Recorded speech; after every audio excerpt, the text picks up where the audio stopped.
We are live. Live from parts unknown. Yeah. Good evening, everyone. This is the iNDIE Volt LiveWire. How's it going? Very. You got a voice, so man? far, so good. Yes, fine. Right. Hey. First time in your channel, so I'm very curious. So what is going on? Well, as we were talking in the pre-show, it's just a bunch of buffoonery. Yeah, just a group of folks just talking. That's We all love independent comics here, so it's great to joke, read some questions, make fun of those questions, and then get into you guys' campaigns and get it out to everybody who's listening and watching. We are on the iNDIE Volt Radio Network also, so we have a wider audience than most, than practically everybody else, actually. So for now, they'll figure out how to catch up. Yeah, they'll figure it out eventually. They'll figure out how to catch up. I have to try something new. But wait until you hear the numbers. We'll ask for the radio numbers as we go along, and they'll slowly climb through the night. So, as long as they don't climb too high, that's when I start getting. You're already paid up through quite a bit, so it's okay. Good evening, chat, and remember we do have super chats now because this channel is fully funded. So make sure and throw us those $1 and $2 questions tonight if you'd like to have them read out loud on the air and snarked at. Otherwise, we'll just pick and choose. And it's not just that. If you're over on YouTube right now, you can actually subscribe. You can join the channel. Yeah. For a small monthly fee. Get a little icon, get a little special recognition in the chat. We deeply appreciate it if you would go over there and join the channel. All of the monies raised on this program all go to help Varian afford his bandwidth and Lola's shoes. Speaking of which, shoe cam not on tonight. No shoe can today. Yeah. Man, I am tired. I'm getting ready for York.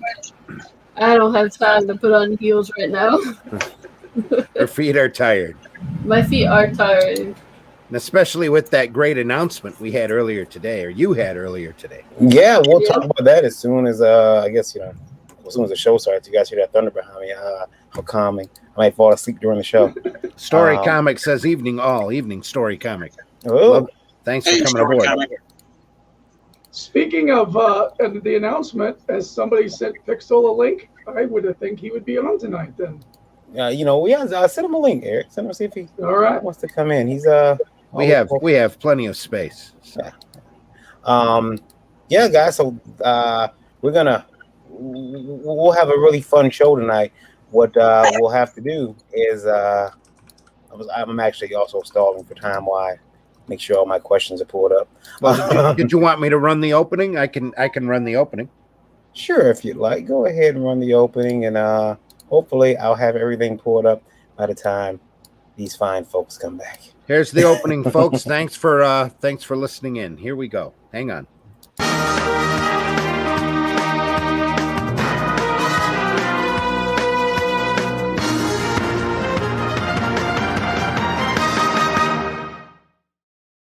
The following program contains violence, disturbing imagery, nudity, and, oh my God, why are you even watching this? Just run away. This shit is going to give you nightmares. For real. The program is rated TV MA NSFW OMFG GAF TTV BYGAS. Why are you still here? Seriously, don't watch this. We can't warn you strongly enough.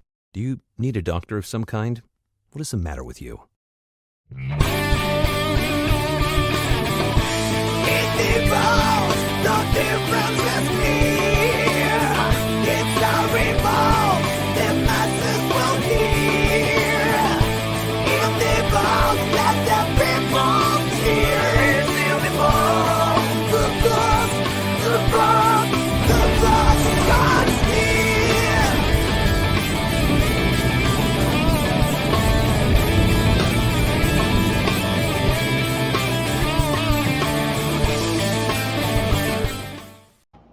Hello, everyone out there.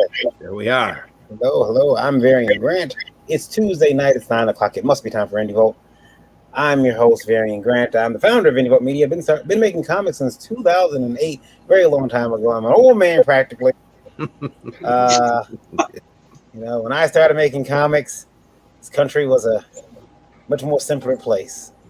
Now I don't know what to make of it now. Anyway, I am a father, a husband, a geek, a comic book artist, publisher, distributor now. All kinds of stuffer. If it's got to do with comics, Stuffer. I'm involved somehow. You know, yeah, I'm a stuffer. I'm a comic stuffer. Would you that would make you a mogul, You see, yeah, an entertainment mogul. and an entertainment mogul. I like that. I like that. But moguls end up going. Every mogul I've ever known went to jail. But you know, I mean, let's face it. How many moguls have you known? You got a bright future ahead of you. Maybe Yeah. There's still time. I'm joined as always by the lovely indie princess Lola. How are you tonight, ma'am? Like I stated earlier, I am tired. I'm getting ready for New York, so it's a lot of work and a lot of prep to do. But yeah, I am the EIC over at indievault.com and the creator and writer of lore and a whole bunch of other stuff. A whole bunch of other See, stuff. Everyone's stuff. Yeah. Stuff. Mr. I'm a publisher. I'm all that stuff. I'm a stuffer too. Stuffer. Okay, great.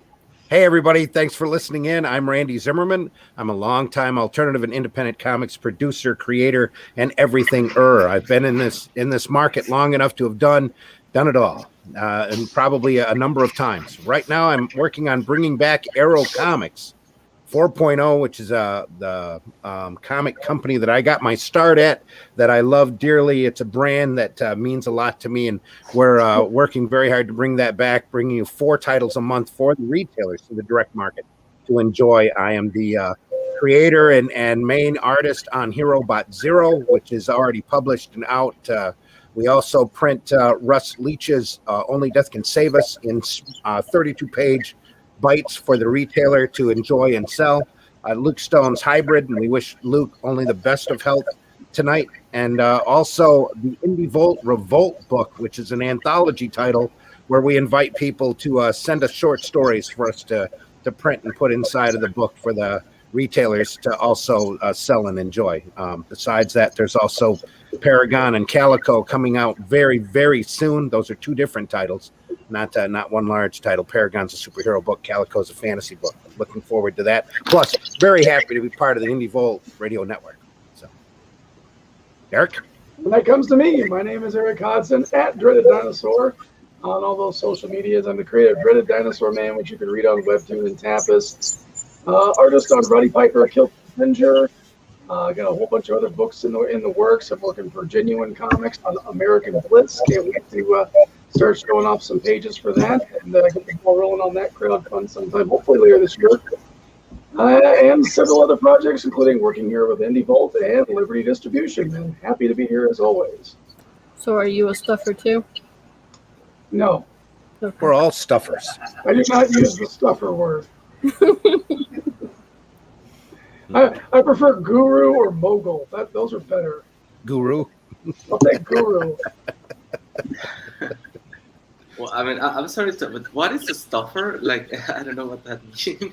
They do a lot of stuff. You're a stuffer. Oh, okay.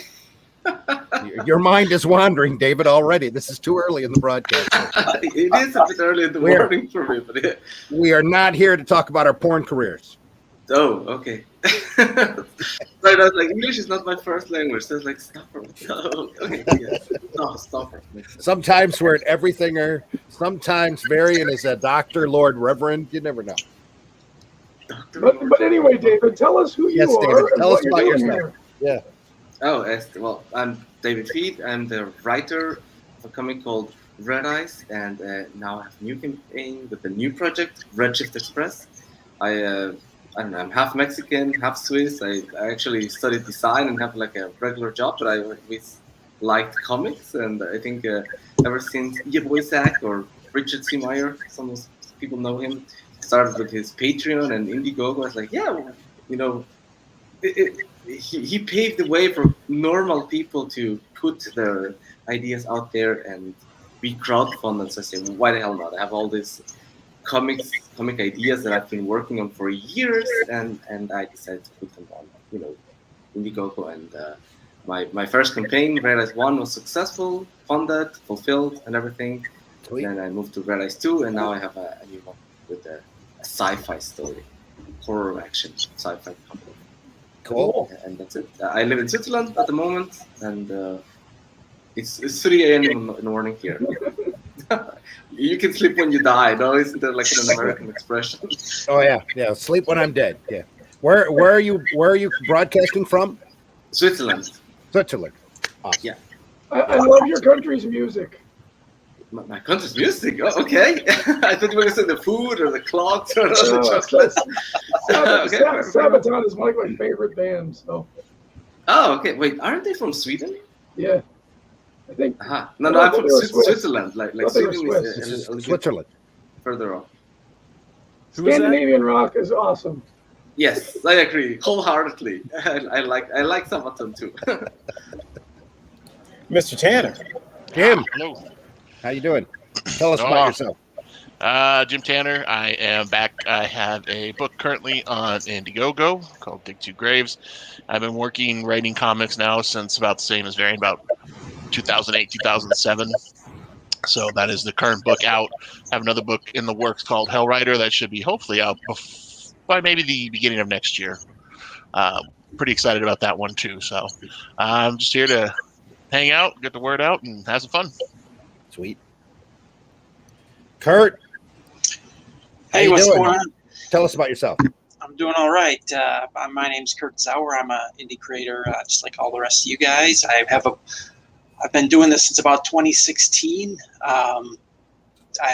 My third Kickstarter is up right now for the third issue of my series, Spectrus and Sabanian. It's a supernatural thriller.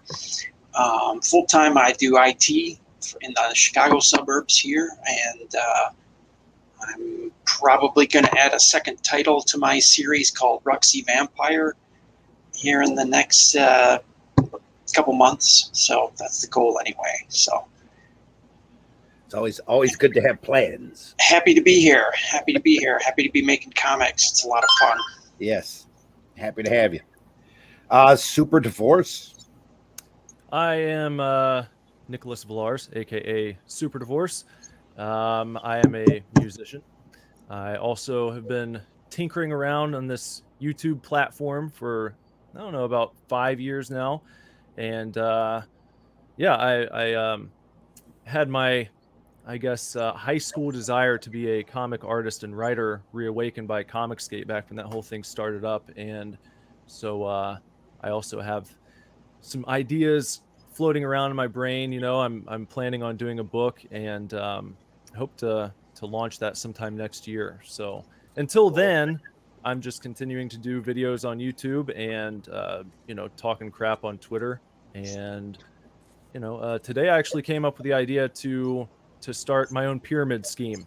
So I'm hoping that I can actually grow an audience by incorporating an honest to God pyramid scheme, and really owning that, because that seems to be something that people like to throw around at Comicsgate. It's a big pyramid scheme. So I'm going to try and come up with a legitimate pyramid scheme to build my fan base until I launch my book. So really just working on that at the moment. That's the fun part of working in the alternative and independent market. You get to try different things. It's literally the Wild West out there with a lot of people trying a lot of different marketing ideas, and you never know what's going to work until you try it. Right. So. Yeah. Why not a pyramid scheme? That's what I'm saying. Why not? and Voltron's leg. We are joined by Pixel. Hello, Pixel. Hey, how's it going, man? Hey, how's it going? I like the title, Voltron's leg. Oh yeah. Is that a book you're working on? Because if not, it sounds good.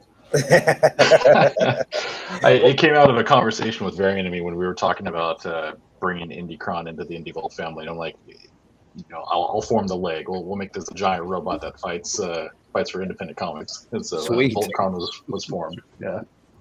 Let's not try to figure out what part Varian will play. So anyway. Yeah, third leg, probably. Pixel, introduce yourself to our radio audience, will you? Sure. Yeah. So I go by Pixel Trader. I am the creator of IndieCron.com, which is a crowdfunding tracking platform for both Kickstarter and Indiegogo. I came into the independent comics scene around 2018. I'd always been into comics and stuff prior to that, but I kind of, similar to Super Doris, I found my way back into this when Comicsgate kind of picked up, and I latched onto a few creators that I thought were doing really good stuff, and so I wanted to help promote people. And one thing I saw was there was not a good place to be able to see where everything was and how they were doing, how much time was left. And I thought this was a perfect opportunity for me as a software developer to be able to build something to help people track stuff. And so the site is free for people to get listed on. It's free for people to use. And you just go in there, you fill out a form, and then I go and type in some information into my site, and it starts tracking your campaign for you. And it's been going now pretty, I guess, yeah, it's August already. So it's been 3 years since it's been running. I've helped campaigns earn upwards of 300,000, I think, over the last 3 years. I'd say somewhere around that range. Unfortunately, early on, I wasn't tracking referrals properly, but I know it was really the only site that was doing this kind of stuff and referring people to it. So the big campaigns that hit early on had a lot of traffic generated from Indicron. And I've got a wall of art here from some of the creators that sent me thank yous and stuff. So I know it's doing good work for people, and I love being able to help and give back to the community. So that's my thing here. And then I was introduced to you guys, gosh, it's been probably almost 2 years now that I've known you guys. And we've talked about doing stuff together for quite a while now, and it just felt like the right time. So here I am. Cool. And we made the announcement today, like you said, that we brought IndieCron into the IndieVolt Media LLC family. I'm gonna run into the ground now. It's gonna be great. A colossal explosion like one of the Zeppelins. It's gonna be it's gonna be great. We're gonna try to one of the things we talked about was we'd like to take a lot of some of the features that IndieCron has and put them into IndieVolt, and even beyond that, even Liberty, so that store owners can see if a book crowdfunded and what its levels were, and they can see how much a book made. Because if I'm a retailer and I'm getting a book, that might help me decide if I want to buy that book. So we're going to integrate that technology into the Liberty Declaration website. And so that's we're looking forward to that. I'm really excited about that. Guys, I got questions and I'm going to put them on the screen. Before I do, thank you, IndieVolt Radio, getting started this afternoon, or this evening. This afternoon. Evening, this morning, wherever you are in the world. This afternoon somewhere. Yeah. David at 6 a.m. in the morning. Yeah, so we're at 72,407. 72,407 listening on IndieVolt Radio. You too can join in listening to IndieVolt Radio. You can download it on Google. You can download it on Alexa. If you have an iPhone, tune in and streamer. They'll be playing a little bit later on some networks because there's some problems, but we are live right now on looks like Alexa, and we are streaming live on some other platforms too. So, and of course, you can always pop over to YouTube if you want to see our beautiful faces. Everyone here is very beautiful tonight. Very, very handsome gentlemen tonight.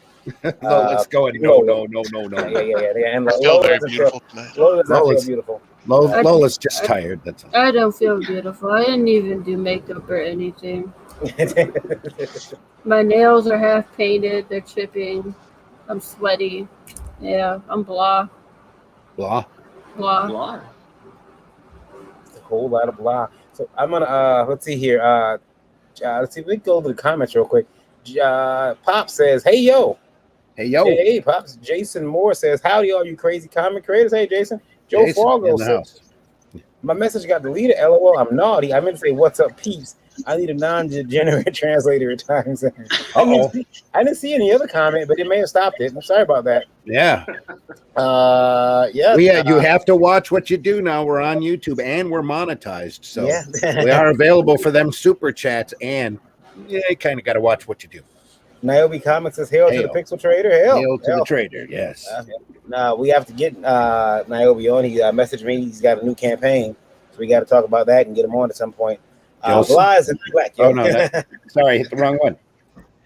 Joe says such handsome. Such handsome. Such handsome. So I'm gonna bring up the questions. Randy, prepare to read. Sure. All right. I can do that. Is this an angry question or just a question? No, but you'll laugh at this one.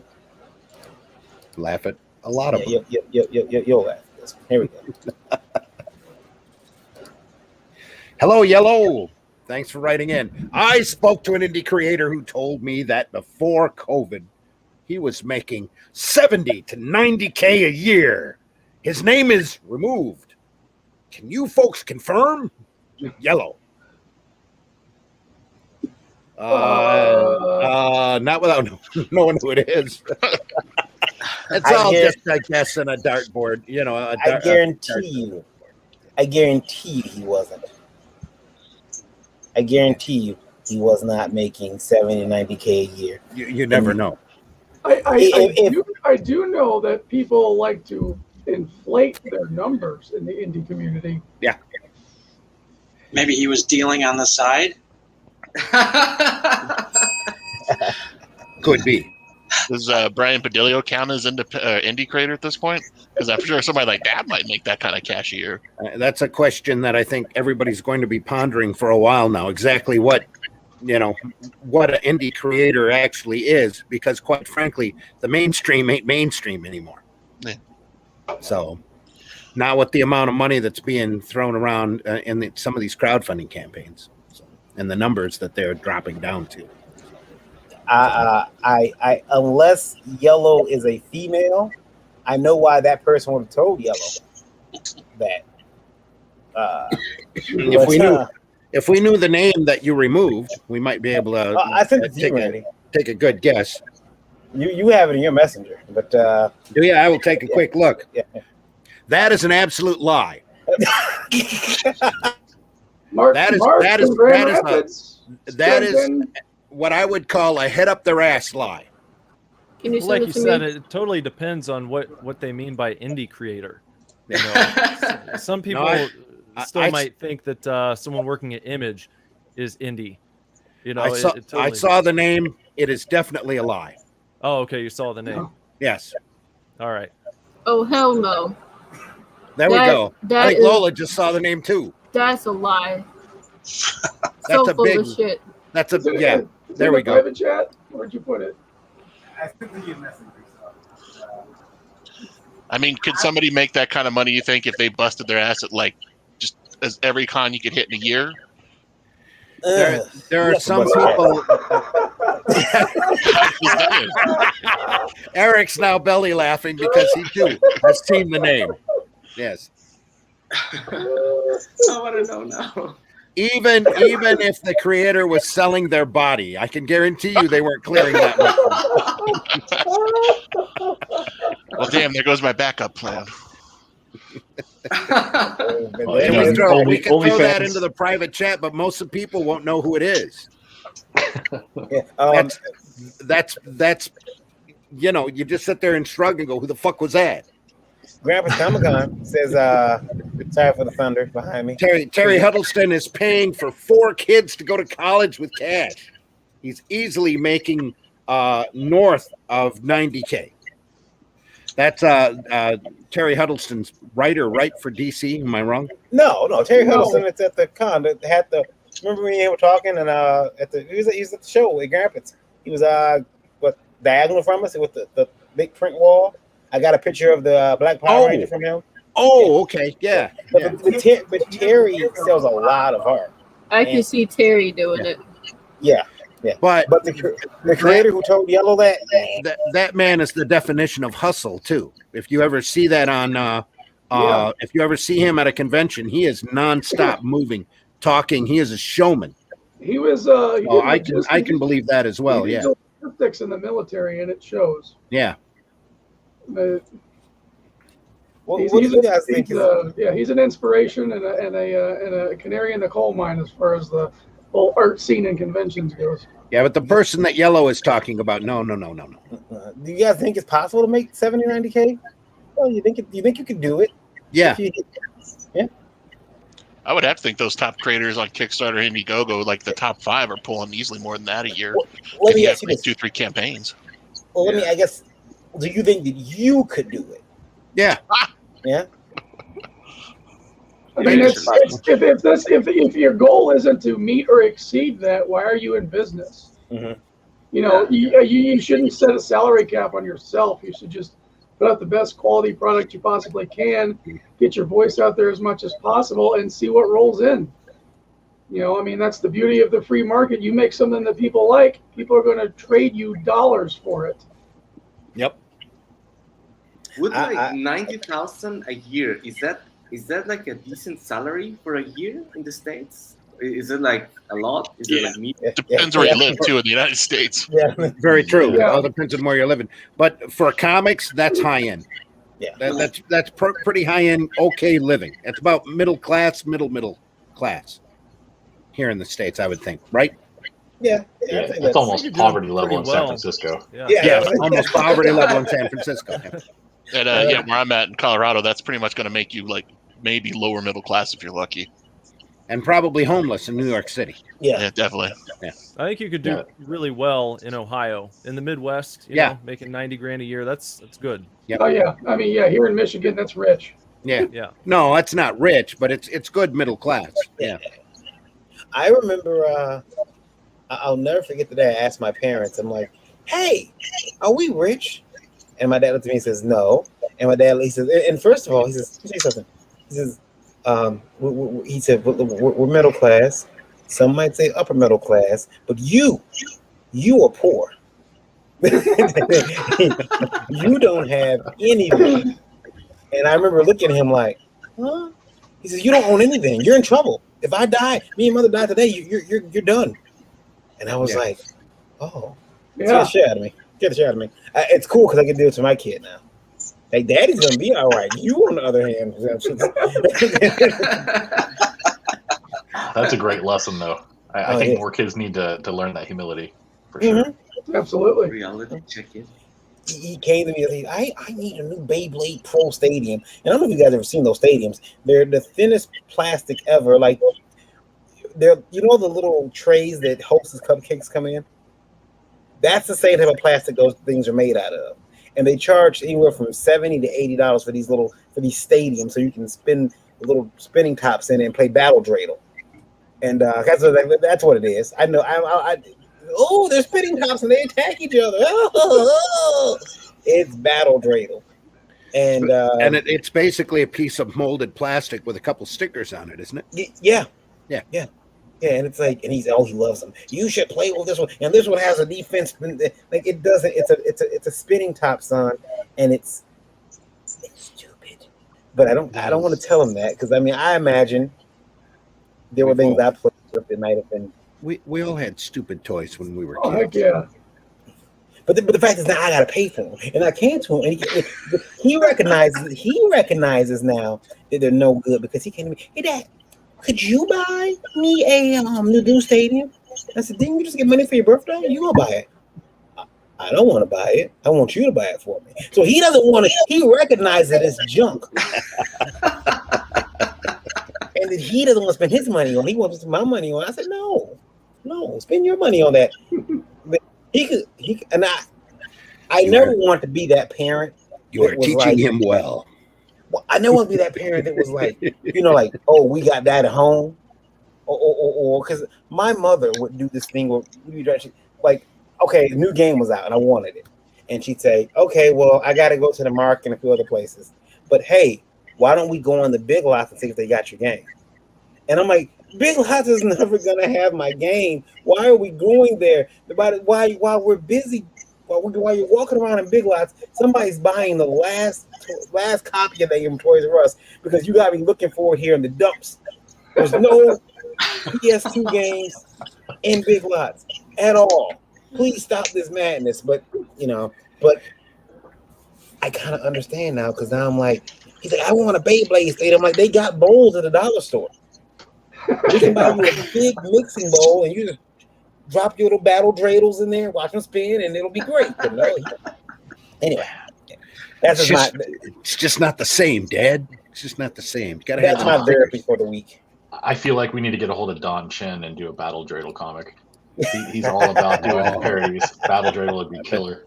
I bet it would. As long as I get a special link, that's all. You know, if they're made of such flimsy plastic, you might be able to make a silicon mold and then do like a resin casting of it, and that way you've got like a hardcore battle dreidel arena to work with. Yeah, there might even be a secondary market for ones that don't suck. Yeah, exactly.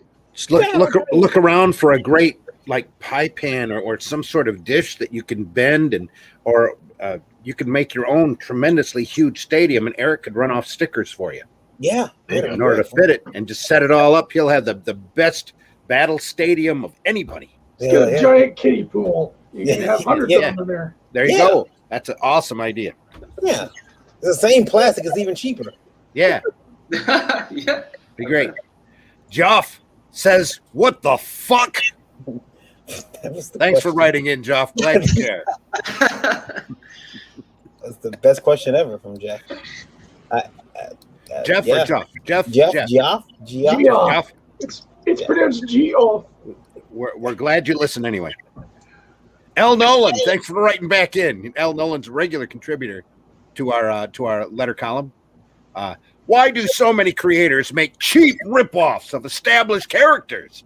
I don't want to read your version of Spider-Man. I want to see new, fresh ideas. Thanks, L. Nolan.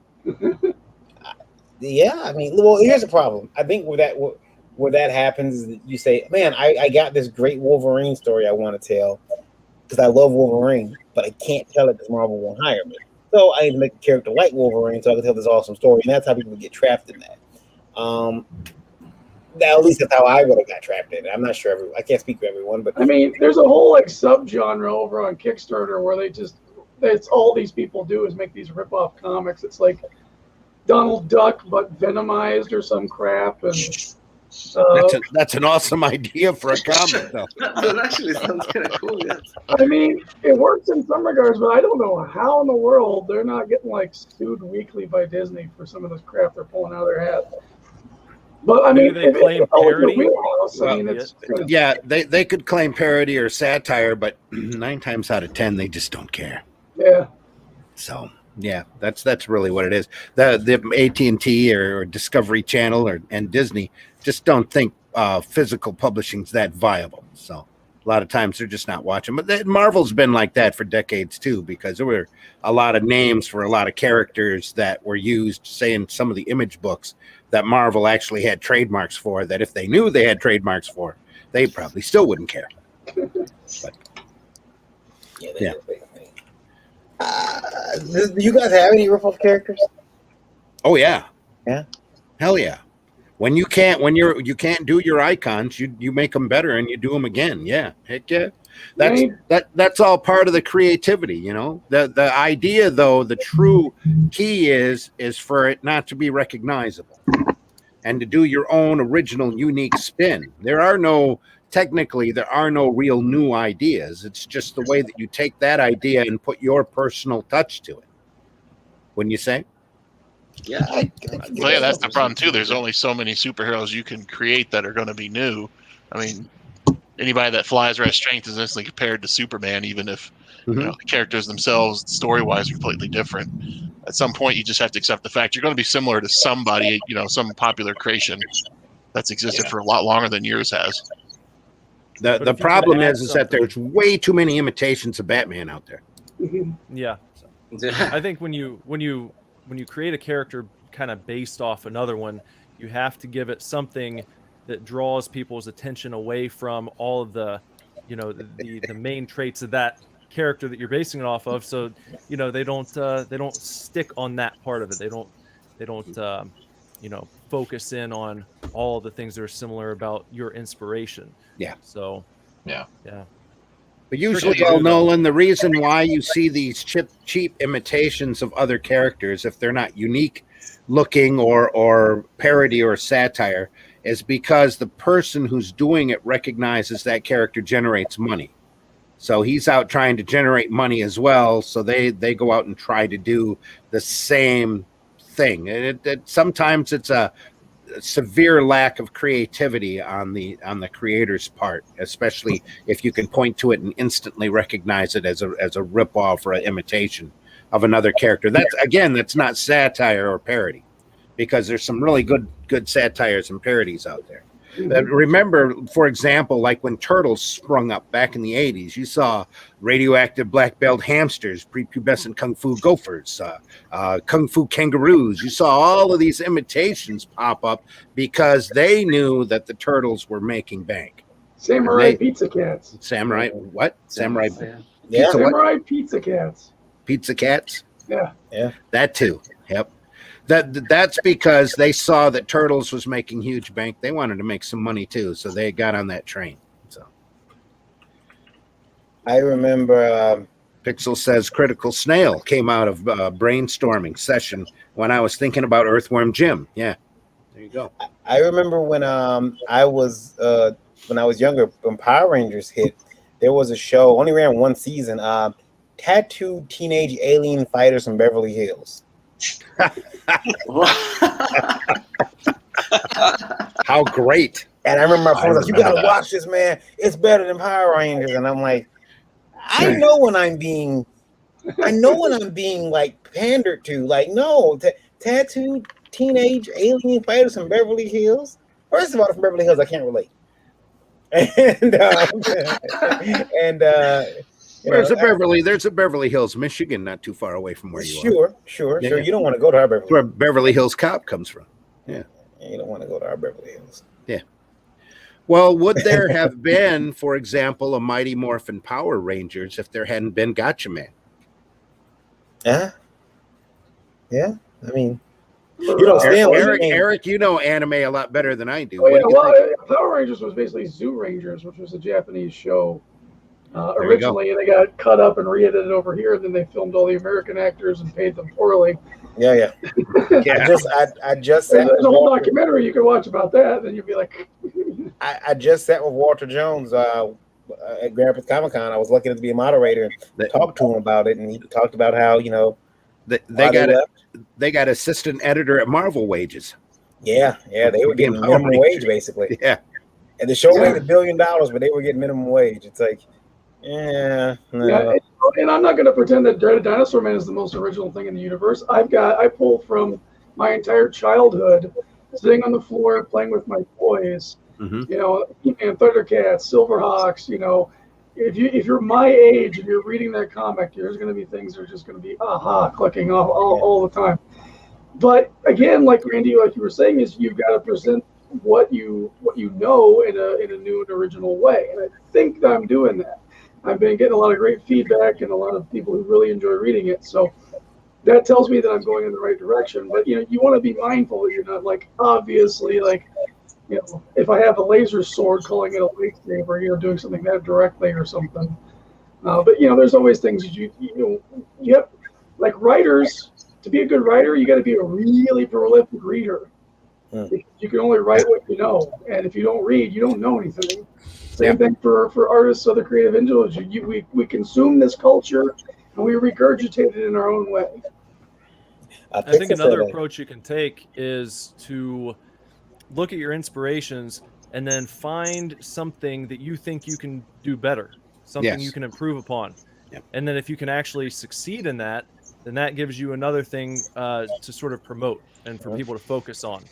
So, but you have to have confidence when you do that. You know, you can't just say, oh, well, you know, I love He-Man. I'm going to make another version of it. It's like, find something about He-Man that you think could be improved and then work that into your story. I think that's basically, I've heard Todd McFarlane talk about that, you know, when he was creating Spawn, just very simple things, just like all the detail he would put into the cape. I've heard him talk about that. It's like he wanted just to have something that people would have their attention drawn to. And he's like, he wasn't very confident in a lot of his other artistic abilities. He's like, but I can draw the hell out of a cape. So he started doing that. And I mean, it became iconic to that character. I don't think that. I mean, it may seem simplistic and whatnot, but it's like when I think of who has the coolest cape in comic books, in my opinion, it's Spawn. You know, Yeah. I think. And even on that, if you go back and look at the example that immediately pops into my mind is when Bernie Wrightson drew Batman in on the Swamp Thing comic. He had Batman's cape was very much like Spawn's cape, went out and folded in all sorts of different directions. There's always room for improvement and derivatives out there. If you go back in comic history, look at what happened when Superman popped up. All of a sudden you had Wonder Man, Master Man. You had all these crazy imitations. DC shut most of them down, and some of them they just decided wasn't worth them chasing after, like the Shazam Captain Marvel character that ran for years, and they didn't bother to take that to court until after they had outsold them and had been on the theater screens back in the after the war, Second World War had ended. So you're always going to see derivatives in comics. You're not going to get past that. And a more modern example, maybe not too modern. Why do you think Daredevil has a radar sense? It's because Marvel was sitting there wanting to do a Batman type character, and instead of calling it Batman, they went back at another character that was no longer being printed called Daredevil and took that name. So there's derivatives all through comics. You're always going to have them. It's just how original you want to spin those and put your mark on it that's going to make that character unique. When I discovered the golden age of comics and the pulp stories and all that, and I got really into it, suddenly things started clicking with me. I'm like, wait a minute. Mm-hmm. This is where they got this from. This is where they got this from. Okay, I'm on to you. You know? Doc Savage was Clark Savage Jr., known as the Man of Bronze. Yeah. So here comes Clark Kent, the Man of Steel. You know, there are derivatives all through comic history. It's just how well and how unique you make that and put your stamp on it, make it your own. That's interesting. I didn't know that. Either that or make a parody out of it and have fun. Yeah. Parody and satire. Yeah. Speaking of parody and satire, Kickstarter decided to, Lola got her invite to the block party after several years of just skirting the issue with her short shirt. She's finally now a part of. She's been blocked by the new Comic Czar over at Kickstarter. So I want to point this out. Lola is the EIC of IndieVote.com. So if it goes on the website, Lola, she's been blocked. That's actually her screen. She is the real indie princess. Blocked by Jamila Wiles. Now, blocked. I don't know why you got blocked, Lola. I've been blocked. But the problem. Well, we know why. You got blocked because you're friends with everybody. You're friends with people who are anti-CG. You're friends with people who are CG. IndieVote's thing. Our motto is to inform and not influence. We don't care what. We just want to promote good comics. That's all we care about here. That's all we care about. But people make it hard to do that. They want you to pick a side all the time. It's not all people. It's a particular people who hate. Want you to pick a side. Yeah, they want you to pick a side. Now, here's the thing. Lola's like the nicest person, and she got blocked, and she actually she's wearing a badge. Does it? I think it's hilarious. Yeah, I don't know. I felt kind of left out when I was not blocked. I'm not blocked. I'm not one of the cool kids. So I I'm not blocked posted a either. tweet about I didn't do it, and I anything got immediately blocked. I just was mentioning the fact, like, okay, I blocked, and so many people are blocked. There you go. I was like, okay, so I guess now I'm one with the cool kids. That's you know what you do? Run and go block her first. Run and go block her first. You can't block me. You've been blocked already by me. I think that's really weird. And that's not the only. I know some other people who own sites, big sites, and they're like, "Hey, Sugar. Hey, Sugar. How you doing, buddy?" Sugar Chris. Sugar They're like, Chris. Hello. she blocked me. Yep. Oh no, Mr. Feed is Mr. here. Feed He is here. Oh no. And Sugar actually showed up before his usual time. He usually shows up 10 minutes before the show is done. Just Yeah. believe it. Wait a minute. We have somebody else that wants to put in a comment about the state of the industry. Okay, go ahead. What the fuck is the matter with people in this business? There we go. Yes. Definitely That's something wrong. insightful. You know, it's something wrong inside of us. That's the problem. However, if only we had something to protect us, we can wrap around us to protect us, much like a Gemini mailer protects the comic.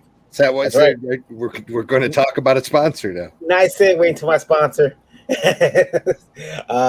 Good old Gemini mailers, protecting your comics when they get shipped out. You need to ship your items, your comics in Gemini mailers. And if you use code VOLT10, that's VOLT10, VOLT10, you can get 10% off your order of Gemini mailers. Use it today. Use it often. Use it now. And despite what you hear out there, we are the only ones that Gemini mailers have been nice enough to give that kind of a code to. Yeah. For a discount. And we deeply appreciate that. And we love them as a sponsor. And we use them all the time. If you want to ship anything out for your crowdfunding fulfillment, you're going to want to ship it in a Gemini mailer in order for it to get there safely. Yeah, every single campaign I've banked that comes in a Gemini mailer, the book is fine. It's nice and crisp. It's clean. It's not dinged up. And then we got some people that, have been on this show and they've decided to just throw a comic book in a paper plastic mailer bag or whatever, or put a stamp on it, shove it in the mailbox. Yeah. I mean, that's terrible customer service. So, show your customers that you actually care about their reading experience and the product that they're going to receive, and get a Gemini mailer. Use VOLT10 as our code and save some money. Yeah, as soon as my Kickstarter ended, I placed my order and used your guys' code, so I appreciate it. There you go. You're very welcome. And like I said, we're real grateful that they've provided that code to us for everybody out there to use. Yeah, it's saving people money and saving those comics when they get shipped through the mail. So, guys, and this is the last question from Indie Vote Radio, and you guys are gonna laugh at this one because this one comes from Azul. What? Azul. He's from Indie Vote Radio. Azull. Azul. Yeah. Azul. And Azul says, and I talked about this last week. I think I talked about it last week, but it says, hey guys, I'm very upset because I'm very upset because after my successful Kickstarter, I had my Facebook page taken down for no reason at all. I had over 300 people who were actively liking my art, liking my photos, and now my page is gone with no warning from Facebook. What can I do to get my page back? I don't know. I would keep contacting Facebook, but it goes back to what I was saying last week. We have to try to create things on our own. It's great to have Facebook pages, YouTube, Twitter, but if you start relying on that, remember, you are here at Facebook's discretion. That's not your page. That's Zuckerberg's page. He's allowing you to use it. Same with YouTube, same with Twitter. They can take you down at any point. You are there at their pleasure. And try to make sure that you push people to your platform that you can control, whether that's your website, whether that's some site that is not at risk of being taken down. Hey, sorry that happened to you, but the cool thing is 300 people. That's attainable. You could get that back if you start now. You're probably going to need to take that up with Facebook as to why they pulled you down. There's got to be a reason. You had to have had some sort of warnings before that happened, because usually when they toss you in Facebook jail, they throw you a notice and then they discontinue your account or your ability to use your account for a certain amount of time. So I don't know why they would just suddenly come up and cut your site out. I've never been in Facebook jail. No, I've never been in Facebook jail. and I'm real sad about it because, like David said, all the cool kids, another It's like badge a of badge honor. of honor. yeah. Like, what do I have to do? But no one. I get the same problem. You know, I'm not part of the CG Royal Rumble. I'm not blocked by the right people. It's like I'm not making enough noise either to apparently get noticed. And they must not see your post because you post some pretty like ooh. Yeah, Eric's Some pretty like ooh, yeah. Yeah, Eric's gonna ruffle some feathers with that one, and no one says anything. I know. I'm snarky and sardonic, and I don't know. I guess it's just too low profile. Jennifer says that's why I have multiple accounts. How about this, Eric? I'll set you up. I'll go to Black Twitter and say, "Hey, you hear what this white guy said?" It'll be great. I'll set you up. It'll be great. Their AI is off at times. Jennifer says sometimes I accidentally typed "ho" instead of "how," and I got a warning. Yeah, a warning. Yeah. And I don't know why that would be because I've typed "ho" a lot. And, I don't know what never got a warning for that. Yeah. I don't know what it is with autocorrect, but 99% of the time, I'm not trying to write the word duck. Yes. It's never duck. Yeah. You can't be that foul mouth, can you? And it never learns. Like I would expect at some point the thing to learn that okay, for like the 20th time, it's not duck, it's fuck. Okay, like no, there must be like an algorithm that's permanently preventing it from writing fuck. It's usually never how either. It's always ho. Carlos says you have to get reported by enough jerks to get into Facebook jail. Yeah. But Sugar says he's never been banned from any social media stuff. Sugar, I still got that dress coming. Which is weird because Sugar sits on stream.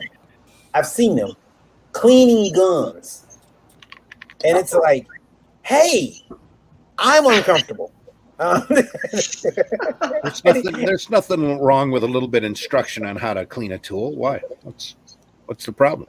This guy's cleaning this tool. Yeah. A lot? Live on air. Well, that's what was that TikTok was for, right? No. Yeah. And Pixel says just wrong gun. The word duck from your dictionary. I tried deleting words from my verbal dictionary. It didn't work. It didn't. Remember that? I tried not to drop the N-bomb for a whole month. I got like 4 days in before I started releasing it again. And my excuse was I can't stop at this point. It's a part of me. It's a part of, like it's part of the lexicon. It's part of your vocabulary. What you said is when they stop making them, you'll stop using the word. Well, yeah. That's what I said. But it's like, yes, I go outside and things happen and I get mouthy. I'm sorry. I did say that, but that's a perfectly good excuse. So looking at this campaign, guys. Sugar says there's nothing wrong with proper gun maintenance. That's what I meant. Yeah. No. It's just the Sugar looks like he's got that 1,000-yard stare when he's cleaning the rifle. We just lost somebody out of the group. Pixel. Pixel just dropped. Oh man. Pixel, sorry. Come on back. Well, we should start looking at campaigns, and we're almost to the top of the hour. What's our radio number? We are at 85,888. 85,888 people. That's a lot of people. It is. Number one country right now is Brazil. Wow, welcome. Which I don't have that many here to say. Yeah, Pixel says daddy duty calls, little guy needs a bath. The rest of the stream there. So hey, happy following. Thanks for coming on. At least it wasn't one of those famous California rolling blackouts that got him. Yeah. Those ain't even biggest deal in my barrel. So we're looking at David's Red Eyes 2, City and Fire. He's got another one though, doesn't he? You got. I got 2 campaigns going on, and okay. This one is on demand now, and it's going to be fulfilling around November if everything goes well. Mm-hmm. It's a dark fantasy saga, and number 1 went live last year, got fulfilled. Now moved on to the second one. It's like the direct continuation of the story. I don't know, it's kind of like the Dirty Dawson, the movie was published by Heavy Metal Magazine. That's my super short pitch for this story. Cool. Basically, one guy, he goes on a crazy mission, almost a suicide mission, because he has like a death sentence on him. So as penalty, or as as a way to redeem himself, he has to accept this crazy mission. And in the middle of it, he may be not only saving his land, but saving the whole world. And those are the two covers that we have available. The one on the left is like the villain's cover. The one on the right is the hero's cover, the alternative cover. That's done by Odysseus Theodoratos, the guy who did Xenotype. That's the one on the right. And further down you can see a little bit of sample pages, a good old map, typical fantasy stories. Start with the map. And then, sample pages. I just had like this huge deal with one of my colorists who like kind of quit on the job, so I had to get like a new colorist. That's why we are late with this campaign. We keep pushing forward. Now, weird enough, Eric, the lion, the tiger here, the upright tiger, he makes me uneasy. Oh, okay. He's not a werewolf, but I'm like, I don't think I want to run into that. I don't think I'd want to run into a tiger man. Well, my idea is like all these fantasy worlds, they usually have like the same species. Like they all have orcs, they all have trolls, they all have elves. So I thought, no, I want to do something more original. So instead of having all the typical races, I decided to create like my own race, my own mixtures of animals and stuff. So no, there are no dragons, there are no trolls, there are no orcs. Everything is some weird combination of animals that I created. So instead of orcs, the stand-in for orcs are these cat people. I call them Pharaohs. They're like kind of like Vikings. They're kind of like orcs. Like they have little regard for their own safety. They just love to go into battle. They're usually the brutish fighters of the team. And he's exactly that. He has like a giant sword and just slashing people left and right. I like this print here. The $5,000 print. That was cool. That is going to be a fold-out poster. We reached the 5K stretch goal, and everyone's going to get that poster.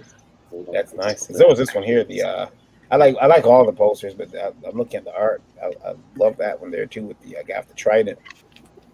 Yeah, that's his name is Andrea Guardino, the artist who did that. He's so cool. He's usually the guy who's done the colors for all my covers. And those two illustrations are like entirely from him. So he did everything, the inks, the colors. Yeah. But for the rest of the comic, the Christian Culicelli, he's the inker. And we have a new colorist who I'm not how to say. They asked me not to reveal the name yet, so. Your other colorists, you said they stopped like in the middle of the project. Did they get sick, or they just quit, or what happened? I don't know. It's just like we worked on the first book, everything went fantastic, and then on the second book it was like just not delivering pages, and weeks went by, and at some point I was like, okay, no, this is not working. I don't know. They just kind of stopped delivering and just giving excuses, and okay, I guess. Yeah, that's what it is. Well, I'm glad you got through it. What do you want? Sometimes you got to just keep moving. Okay, well, you're not going to do it. I have to hire someone else. I just got into a little bit of a delay because of that. I wanted to be fulfilled by now. Obviously, that was the goal, but now I have to delay till November. Now, this one is in demand. Yeah. And you got a couple different tiers. There's a $44 tier here, the Dungeon Master Perk 2, the Red Eyes 2 comic, the alt cover, the Red Eyes 1 and 2 bundle. Now, is that digital or is that both? No, that's both. Both, okay, both printed books. Both physical. Yeah. Not bad. Thank you. Yeah. So the feature perk includes a very special book called The Sexy Monster Girl Bestiary. And we did the same for the first one, the Dungeon Perk 1. This is the Dungeon Perk 2. It's basically a Pathfinder monster manual, Dungeons and Dragons manual. but the spin is that instead of like the typical illustration, we have sexy pinups of the monsters of the world of Red Eyes. Yeah. Maybe I have to. Sexy monsters set a whole new fetish, and then people are For all the furry crowd, I guess you could say. You are shipping worldwide too. Yes, so the first one was shipped with John Malin. He has this secret door fulfillment service, and the second one's going to be fulfilled with Critical Blast. So it's printed in the States, and it's going to be fulfilled from the States. Okay. Awesome. I did the first one; it worked fantastic. So I'm doing it again with Mr. Critical Blast. So this is the Sexy Monster Girl Bestiary, the first one. Super shiny.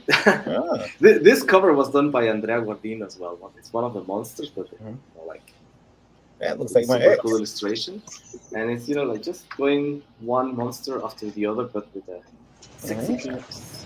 That cover looks like that cover is literally my ex. It's great. That's how she would look at when she called me in the morning and tell me, "Bring me food." Really? I want you to drive 30 miles and bring me cigarettes. I'm not. I wish I was lying. That's all being seriously. Oh, there's my ex right there. No, not really.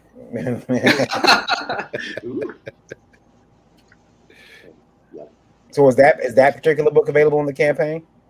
Yeah, but this is the second one. Okay, cool. Sexy Monster Girl Bestiary Volume 2. Jennifer says, "Do any of you have a Patreon account?" Yeah. We got one for Indie, but we haven't done anything with it yet. But I think everyone here might have a Patreon. If you do, guys, drop the link in the chat, in the regular chat, so people can find your Patreons and patronize you. So yeah, this is shipping worldwide. So you guys listening on the radio know what to do. Need to make David loathe that he made that choice.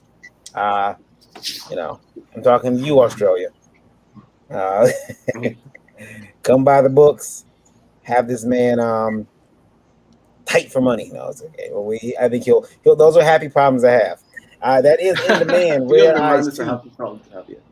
How long are you gonna keep this in demand? Till November when we start fulfilling. Till November. Yeah. That's Red Eyes 2 over on Indiegogo. Now you have a second project. I want to bring that up because you apparently don't sleep. Not when there's a show going on. The show must go on. It is Red Shift Express. I'm playing the video here. Hold on. Oh, this is This is KKW-99 Radio. The entire Centauri storm system have confirmed cases of the Black Flu. Thousands of escaping refugee ships are now stuck in Saturn entry station. In the resulting chaos, pirate activity is rise. Please be careful where you decelerate from FTL. In more exciting news, the Redshift Express, the last ship out of the Milky Way before the FTL highway collapses, is set to depart Luna exit station in 1 week exactly.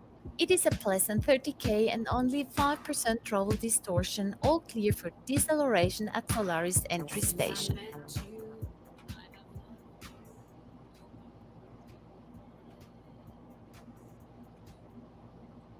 This is something that me and my wife coupled together in a couple of minutes. It's like the campaign was about to go live. Like, we need a trailer. Panic. Let's do something. So we tried with our poor man, Adobe Premiere skills, but very good. It wasn't bad. No, it wasn't bad at all. But this book is in black and white. This was going to be in black and white. I like the art that you had up there. Randy loves the black and white books a lot. Yes, sir. I looking at that detail on it. Look at that, Randy. Oh yeah, it looks awesome. Yeah. Yep.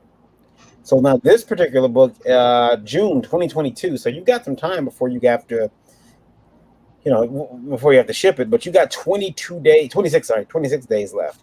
12 backers. We just started. Yes. It's going to be a rough climb, I suppose, but we're ready for it. And this is the first 30 days, so I still have the extension. And, right. This is a sci-fi action adventure story with a little bit of horror. the super short pitch is this is like the Fifth Element, but directed by David Cronenberg.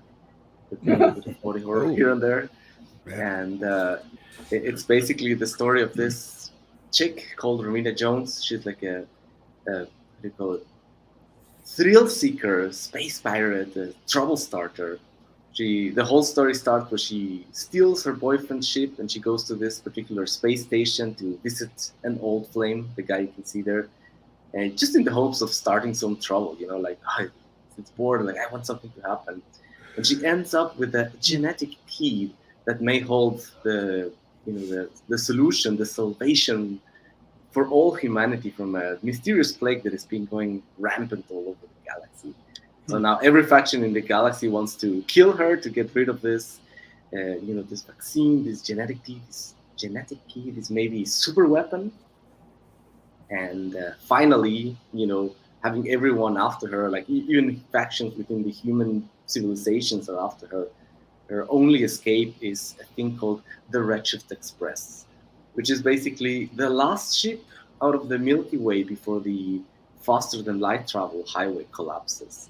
Now, because the universe is expanding at some point, even faster than light travel is going to be, the universe is expanding faster than even light at some points. So it goes without saying that at some point, even traveling faster than light will be possible to certain segments of the universe. That's kind of the spiel of the story, and then this ship, the Redshift Express, is the last one. Now, how far are you to being complete with this one? Is this finished, or are you still working on it? We're still working on it. Yeah. Okay. Also, I had Red Eyes 2 is going to have an Ashcan, which is going to be a preview of Redshift Express. So I've been working on this for quite some time already. So.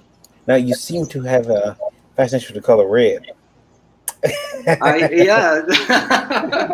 Red shift, red eyes. Yeah, well, I think Redshift Express, the name was settled for a while now, not because it makes sense within the universe. And when I started writing the other one, I was like, oh, okay, well, a cool name, because I had no name for it. And I said, okay, since I have the Redshift Express, let's do something where all my stories would begin with red or red in the name. So I'm making a story. I'm making a book now. It's gonna be called Blue Balls. It's gonna be great. It's gonna be great. It's gonna be. I don't know who's gonna do it yet, but it's gonna come out. Redshift Express is over there. I'll put the link in the chat as well. I'll put the link in the description of this video on YouTube, so you guys can go over there and check out Redshift. It looks good, and we're gonna definitely get David back on a little bit closer to the end of his 60 days to see where he's at with this. But we'll keep talking about it. I'm starting something new on the show where I want to take some time to go back over previous campaigns we've had and see where they're at and monitor their growth. Now that we have IndieCron, there you go. It'll be easy. So we'll definitely be taking a look at that. $549 of a $5,479 fixed goal. So there's a fixed goal that's not flexible. If all in. Yeah, he's all in. So you guys gotta come support this Redshift Express over on Indiegogo. Come check it out. Randy at 97,402 right now on Indie Vote Radio. Thank you guys. Right now, we have Brazil's still our country of choice. No, Mexico now. Mexico jumped up there. So. Awesome. Oh, yeah. Yes. Also, the guy. We appreciate each and every one of you, no matter where you're listening from. Yeah. Yeah. The guy who's doing Redshift Express, the guy who's doing the art, is from Brazil, Rafael Crestani. Sweet. Yeah. Maybe that's why Mexico came out. Now, I want to look at a campaign here. Give me 1 second. I want to look at a page here. What do we have? There we go. Now, I'm bringing up a fellow YouTuber, Mr. Super Divorce. There we go. Now, you've got 1,007 subscribers. I gotta ask, the name Super Divorce, where does it come from? You took my question. Oh, okay. Well, let me ask your question then. But you already Yeah. asked it. Well, you ask it now, and ask it in a slow, sultry voice. No. Okay. I'll answer it from you then. Okay. So basically, I was in a band. That band broke up, and then all of us except one guy decided to get back together and form a new band, and that band was called Super Divorce. Came from the idea that the previous band divorced, and then hey, it worked out. It was pretty super. It was a super divorce, so we just used that as the name. And originally it was supposed to be just like a placeholder, and over time, several months went by, and we kept floating new ideas. And at the end of that time, we're like, let's just stick with Super Divorce because it rolls off the tongue. Usually, when we would tell people our band name, they would start laughing. Most people remember it, so that's what we went with. And now it's just me. So as time went on, for various reasons, one guy had to leave, someone got kicked out, and now it's a one-man band / YouTube name that I use for all my videos and such. So that's a very abbreviated history of it. You would think that you would use that channel for advice to the bitter lovelore. Yeah, well, it's funny anytime, oftentimes on Twitter, in big Twitter disputes, that's something that people will bring up, and people who know nothing about who I am or what the name means will be like, oh, well, I see why your name's Super Divorce, because they just assume that I'm this curmudgeon, lonely, no family of my own.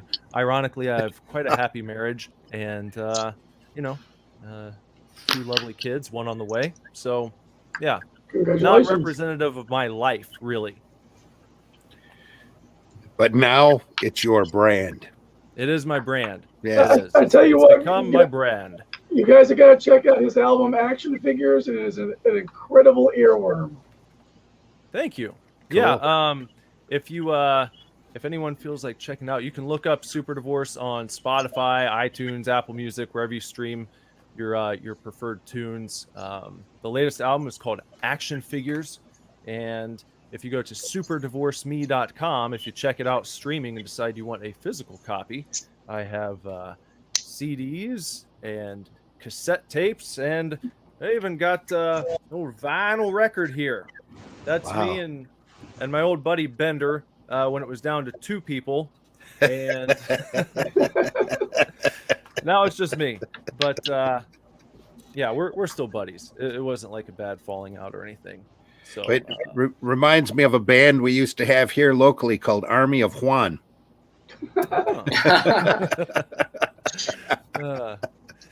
But yeah, hey, if you guys are into, well, I would say Depeche Mode, Tears for Fears, New Order, that kind of thing, I think you would love the Action Figures album. And the album before that was totally different. You can check that out if you like to as well. A bit harder edged.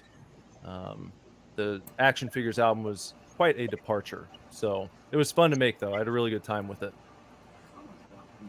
I just checked out your pyramid scheme on Twitter. Oh, you did. Thank you. Thank you. Yes, I did mention that briefly. I am, like I said earlier, trying to fashion my own pyramid scheme. I would like to. It should work. I think it's a good idea. I think so. Fabulous prizes for everyone who participates. Fabulous prizes for bringing more people on board. All the details are on my Twitter page. So if you go to twitter.com/thesuperddivorce or just look up @thesuperddivorce on Twitter, then you can find all of the pyramid scheme details. And I'd love to have you be a part of it. Randy, you were mentioning earlier about getting, I believe, off of, or I think maybe there was some discussion going on about moving away from the big social media platforms, trying to siphon people off and build your own thing. And something I want to do that has worked very well for others is building your own email list.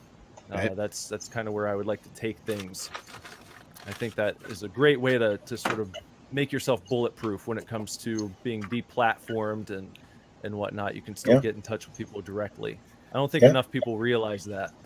Well, I think we've addressed this here before a number of times on the podcast. You can't depend upon these platforms. You can't lean on them as your sole source of marketing or income, because you never know when those rules are going to change.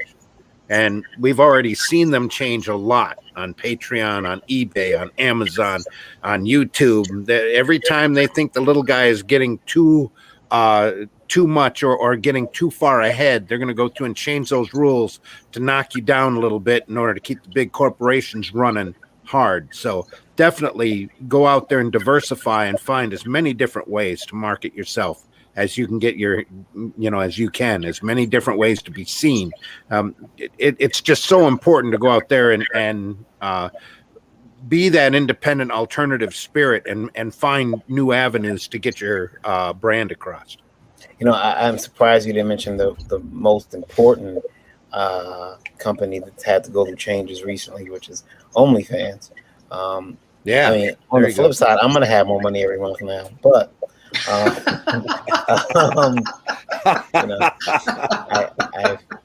I feel bad for these young ladies. I was putting through college and paying the light bills. There's going to be massive suffering, and some of the good news is that we might start. They might start returning back to the workforce now. So Hooters might come back, guys. They might get Hooters restaurant. They might come back because they're gonna have to leave and go back to work. It's great. Yep. Super Divorce. I have been in Eric's car and I've heard your music. It is good. I like it. We have a radio station. Maybe we should talk to you about getting 1 or 2 songs on Indie Vote Radio. Yeah, that'd be great. Yeah, that'd be cool. We'll talk about it. We'll talk about it, see what we can do. Yeah. Thanks for checking it out. Yeah. I always wanted to be in a band. I had the coolest name for the band too. Child Support. Child Support. I wanted to call the band Child Support. And my friend was like, no, we should call it Friend of the Court. And I'm like, no, Child Support's even better because it's funny. And he's like, I don't think that's funny, but he was paying child support. So you don't want to call your band Friend of the Court anyway, because everybody hates Friend of the Court. I was the first to sign up for your pyramid scheme. Thank you very much. I did appreciate that. I will be in touch. Yeah. I'll be in touch with your prize details. Yeah. Awesome. Yeah. So she's going to get a prize. And if she gets someone else to sign up, a referral, they're going to get a prize, and she's going to get another prize. I tagged a couple people. I tagged Eric. I tagged Randy. I tagged Varian. We've all been tagged. Let's get one. If anyone ever accuses me of being running a pyramid scheme, then they will get no argument. It is 100% a pyramid scheme. That's exactly what's going on. Lola, I thought you watched a lot of Law and Order. Don't you understand what a RICO case is? You just involved us all. Thanks. We're all going down now.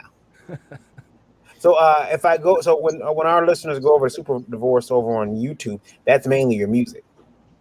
Well, that's what it started out as. It was a place to upload music, and then I got involved in Comicsgate. I started listening to Ethan when he really first launched his channel. And I knew of him because I was a big fan of his work previously for DC. And then I don't even know how it happened. I just found that he had a YouTube channel, and I was doing a bunch of housework at the time, like renovating. And so I would just put his live streams on in the background and listen to his Star Wars videos. It was like in the lead up to when Solo came out.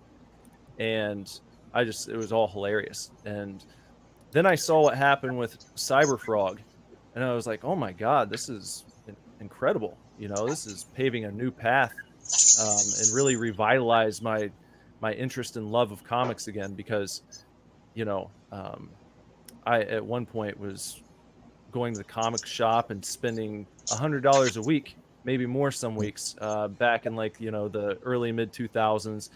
Over time, I think probably like many people, I just started dropping off, Yeah. and the indie movement, what's been going on with crowdfunding, totally revitalized and re-energized my enthusiasm for comics in general.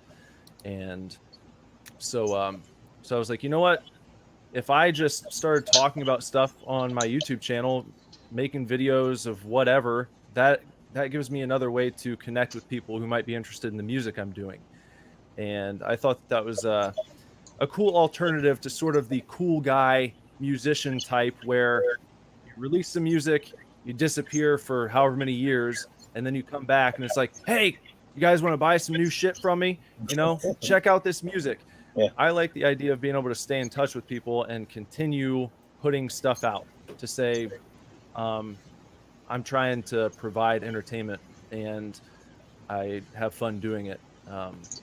So it just seemed like a way to give back more than doing music exclusively. Yeah, it looks good, and I do like Super Divorce. I've heard the music, and normally Eric always finds new music for me to listen to, and I know it's gonna be a fun trip because Eric's gonna play something that's like you know, again, he's not lying. He says Scandinavian death metal. It's like, Eric, listen, first of all, the inner black man of me is weeping, but this is kind of catchy, you know. It's he's got me listening to Volbeat.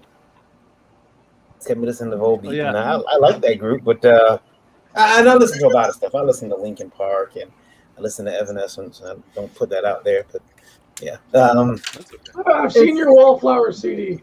Yeah. I love the Wallflowers. What is it, Lola? If you're ever looking for another place to put your music, I run the Indie Vault Radio. Yep. So we can always put your music on there too. Yeah, that's what I was telling them. Yeah, we could definitely get that done. That'd be kind of cool to have up there. Now, you got that, and you've got so we can all, and I'll put the link in there in the description of the video. People can pop over there and check out Super Divorce over on YouTube. Listen to his music, metal. Yeah. Check out his music. Check out his videos, and definitely subscribe over there. Yes, please do that. And for whoever just shouted metal, I do have an old band. We're called the Great American Beast, and that was more like just straight up metal, hardcore, southern hardcore, I guess is what you might refer to it as. If you know of a band called Every Time I Die, that's basically who we were trying to rip off when we first started playing. So I've played all sorts of stuff over the years. But you can find Great American Beast on Spotify and iTunes and all that stuff too. That's cool. We'll have to check that out. Now, and I can always are you accepting groupies? No, I'm not. I can't do that. Now, like I said, happily married. Well, I mean, you can get platonic groupies. Yeah, I'll take that. We'll take platonic groupies. Yeah. I mean that's yeah. We can call all the members of my pyramid scheme my platonic groupies. Yeah. So that sounds cool. Yeah. That's the name for his next band, actually. Just remember, Platonic groupies. I'm number one. Yeah, you were are the first groupie. Yeah. Yep. It's a title song. Lola, the first groupie. It's the Indie Princess by the Platonic Groupies. Yeah. It's now we're gonna look at Mr. Kurt's creation here. He's over on Kickstarter with Spectrus and I almost said Saban earlier because they want the Power Ranger company, but that's Sabanian. Yeah. It was better than me. I said Sabian. Oh Lord. I'm thinking about just dropping it and calling it Spectrus because people have a hard time with that name. That's a demon. That's a demon's name, so it shouldn't be easy to pronounce. Yeah, I guess once it gets out there, it'll roll off the tongue. You got 4 days left, but you've already crushed your goal. Yep. Yeah. Congratulations. Thank you. Really, just actually in the past couple of days, over the weekend, I was at Planet Con and it funded. So I was just coming out of I'd been in the dead zone for about a week, and that just kills you sometimes. That's the hardest part. But yeah, I sold a big piece of art. I don't know if you know Chris Enet. He's done a few covers for me, and we sold a big original inks when I had the original inks for issue 1. So thank you, Chris. Yeah, Chris. Chris and I met many years ago, and been friends since. So you've got let's go over here and take a look at what you've got. A couple different stretch goals. Some of them still locked. $4,000 gets at the bookmark. $4,250 gets the magnet. 500 gets a collector card, and for it goes on and on. But these aren't hard to get. I mean, especially in 4 days, you can still manage to get some of this unlocked. Yeah, I think I'm like $14 away from the first one. So yeah, it's going to happen. We're going to unlock some of those. So tell us a bit about it. Should I play the video first, maybe? If you want, yeah, go for it. All right.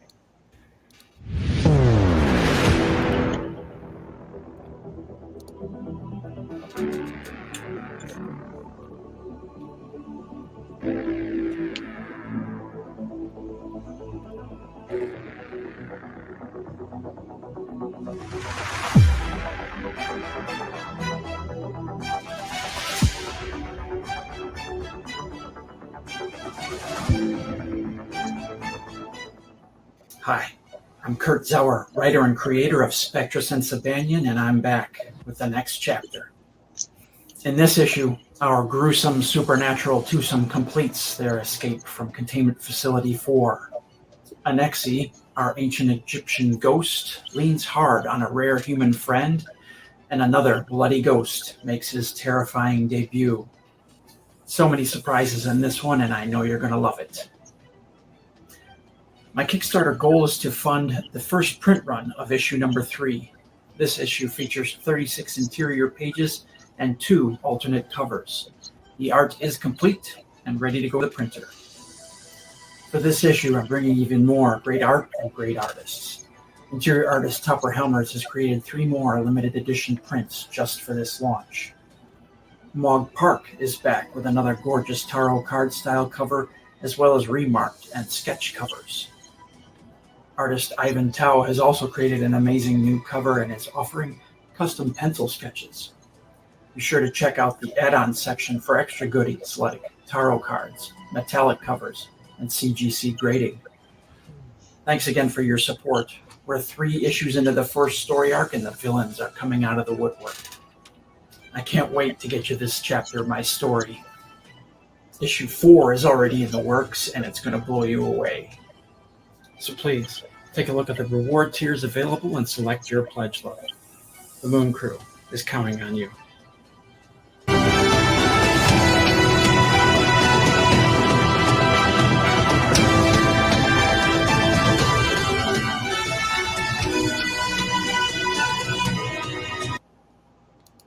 Sweet. Very nice. You've got 4 days left. Folks, it's over there on Indiegogo. Now tell us a bit about it, though. Go ahead. Spectrus is the ghost of Cleopatra's top assassin. She's lived into the modern era. She wants to rejoin the world of the living. As a ghost, she's learned over the centuries, to make herself look solid and move things and kind of rejoin the world of the living. So she feels she's ready to find purpose. She wants to become an archaeologist. The catch is that she's bound by an ancient curse to this demon named Sabanian. So as she pushes further into the world of the living, she's got to drag Sabanian along with and figure out what to do with him.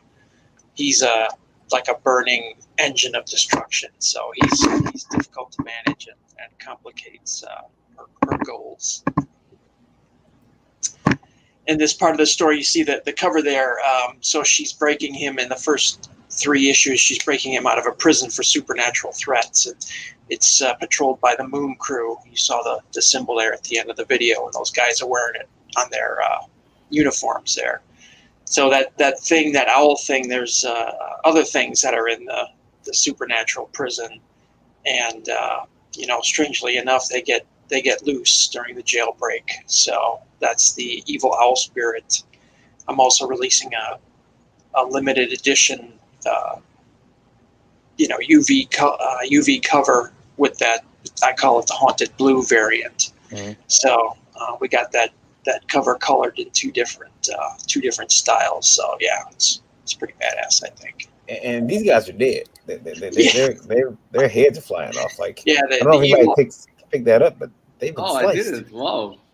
Yeah, the evil owl spirit's bad news. The idea is that it was bound there centuries ago, even before the first European settlers came to North America. So this prison was built around the binding place of this spirit that was bound by the Native Americans centuries ago, and just over time, this prison was built around it to contain supernatural threats.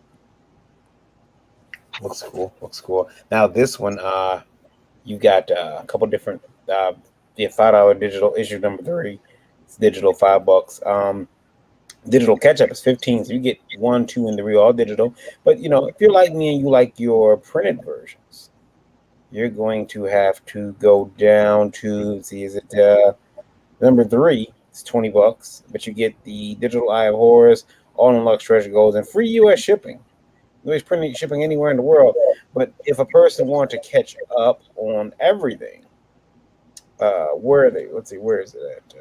Let me scroll down. Is there a catch up here? There it is. All right, there is it right there. Print edition catch up. Yep. And that's a good price, $36, and free U.S. shipping. Yeah, that includes a short black and white preview issue too that I've done, kind of a issue number 0.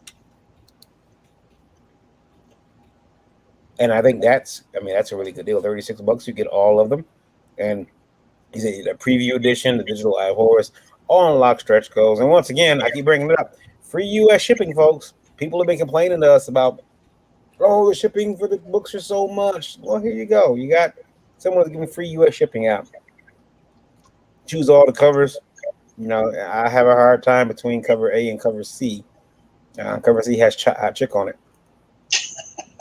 Cover A is blood and guts. Yeah. Mm-hmm. Cover C is by Ivan Tao. Mm-hmm. He's done a few. I think he did a cover for Something Is Killing the Children for Vault Comics, and he's done a number of alt covers. And cover B there is by Maud Park. She that's their second cover she's done for me. It's a tarot card style cover. That's the Tower.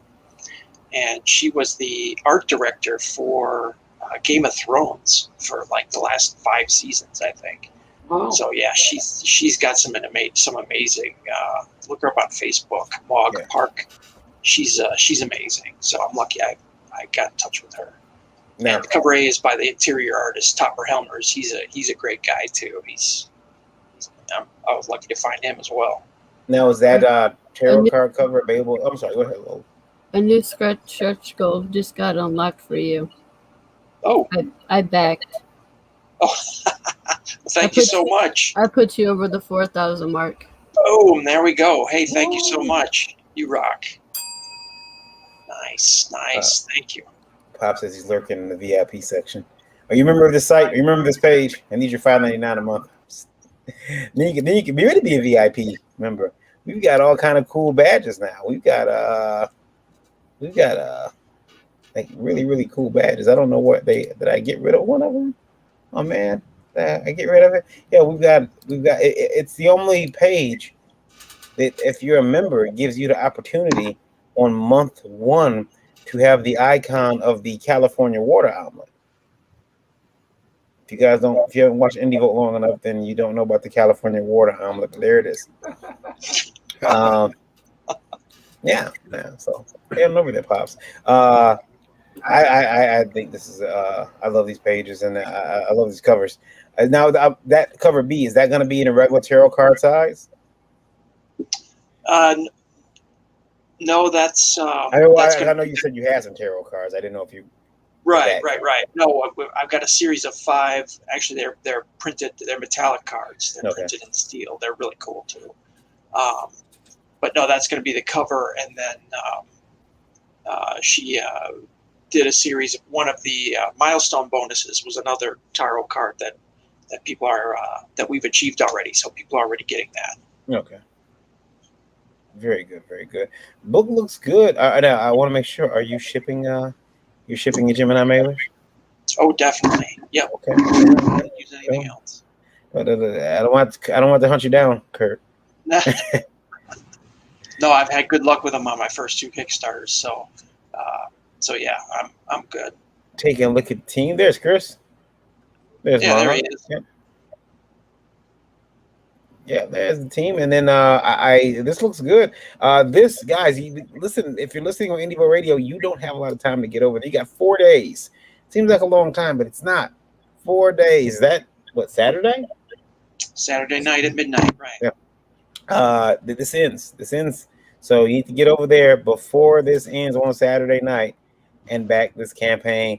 Get yourself some Spectrus and Sabanian. Yeah, there I messed it up again. Number right. 1 to 3. That's right. Sabanian. Mystery, suspense, and horror over on Kickstarter. Go over there now. Get it. Lola can't get it because she's been banned. She hasn't been banned for Kickstarter. She can't, I'm joking with her, but look at that, Lola. You've been banned. You've been blocked by the comic book czar of Kickstarter, and you're still hanging in there back in the projects. Good on you. I'm back in projects, and I got a project that's launching in October. You think it's launching? They didn't take it down yet. Jamila's got something for that ass. I got something for her ass too. That ain't launching. You ain't getting that out. Now, a book we've been following very closely. Dig Two Graves. Now, this is the graphic novel version of Dig Two Graves, which you think I would have had pulled up already. And I thought I did. I must have closed by mistake. But no worries. I'm good in my job. And the winner of Pitches Be Crazy. Yeah, he won Pitches Be Crazy last week, and he's got some money coming to his campaign because of that. If you don't know, for Pitches Be Crazy, we invite 2 creators on. They get to pitch their book, but they pitch their book and they're given a handicap. So it's, hey, pitch your book as... Is it a handicap? Would you call it a handicap as much as a unique theme? Yeah, I mean, if you were playing golf, they'd call it a handicap, but yeah. Okay. So we make sure that you have so pitch your story as if you're Chef Gordon Ramsay. Pitch your book as if you're I think they have to sing it as a Queen ballad once. And then the winner gets up to $50 donated to their campaigns, usually $50. We figure out something in their tiers. It's around that price. And Jim won it last week. He beat a veteran in Glenn Fleming, who said it's the most fun he had in a long time. It was great watching Jim sing. Go back and check it out. Pitches Be Crazy on Indie Vote YouTube. But here it is. Dig Two Graves, a graphic novel. 24 days left. Do I need to? Okay, there we go. You got a $500 flexible goal, so this book is coming out anyway because you've got the books all done. Yeah. I'll play the video here. 1 second. In the flash of a gun barrel on an empty street, I saw all that I'd ever wanted, all that I'd ever loved, all that I was, taken from me, murdered in cold blood.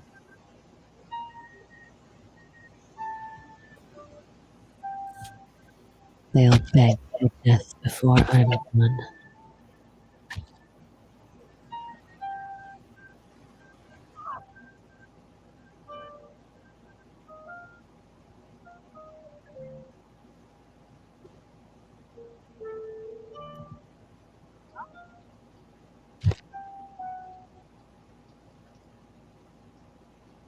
Someone once said, before you embark on a journey of revenge, dig 2 graves. A warning about how you can destroy yourself seeking satisfaction. That implies you have something to lose. But if you've already lost everything, grab the fucking shovel.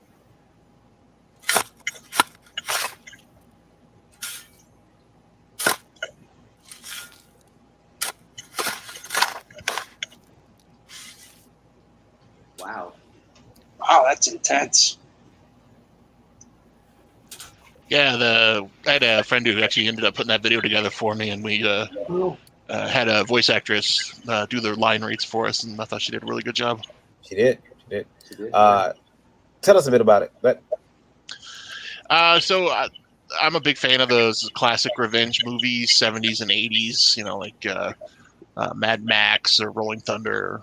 And I kind of wanted to take those elements and put my spin on it, give it a modern take. And so you got, this revenge, but it's still very gritty and noir kind of tale.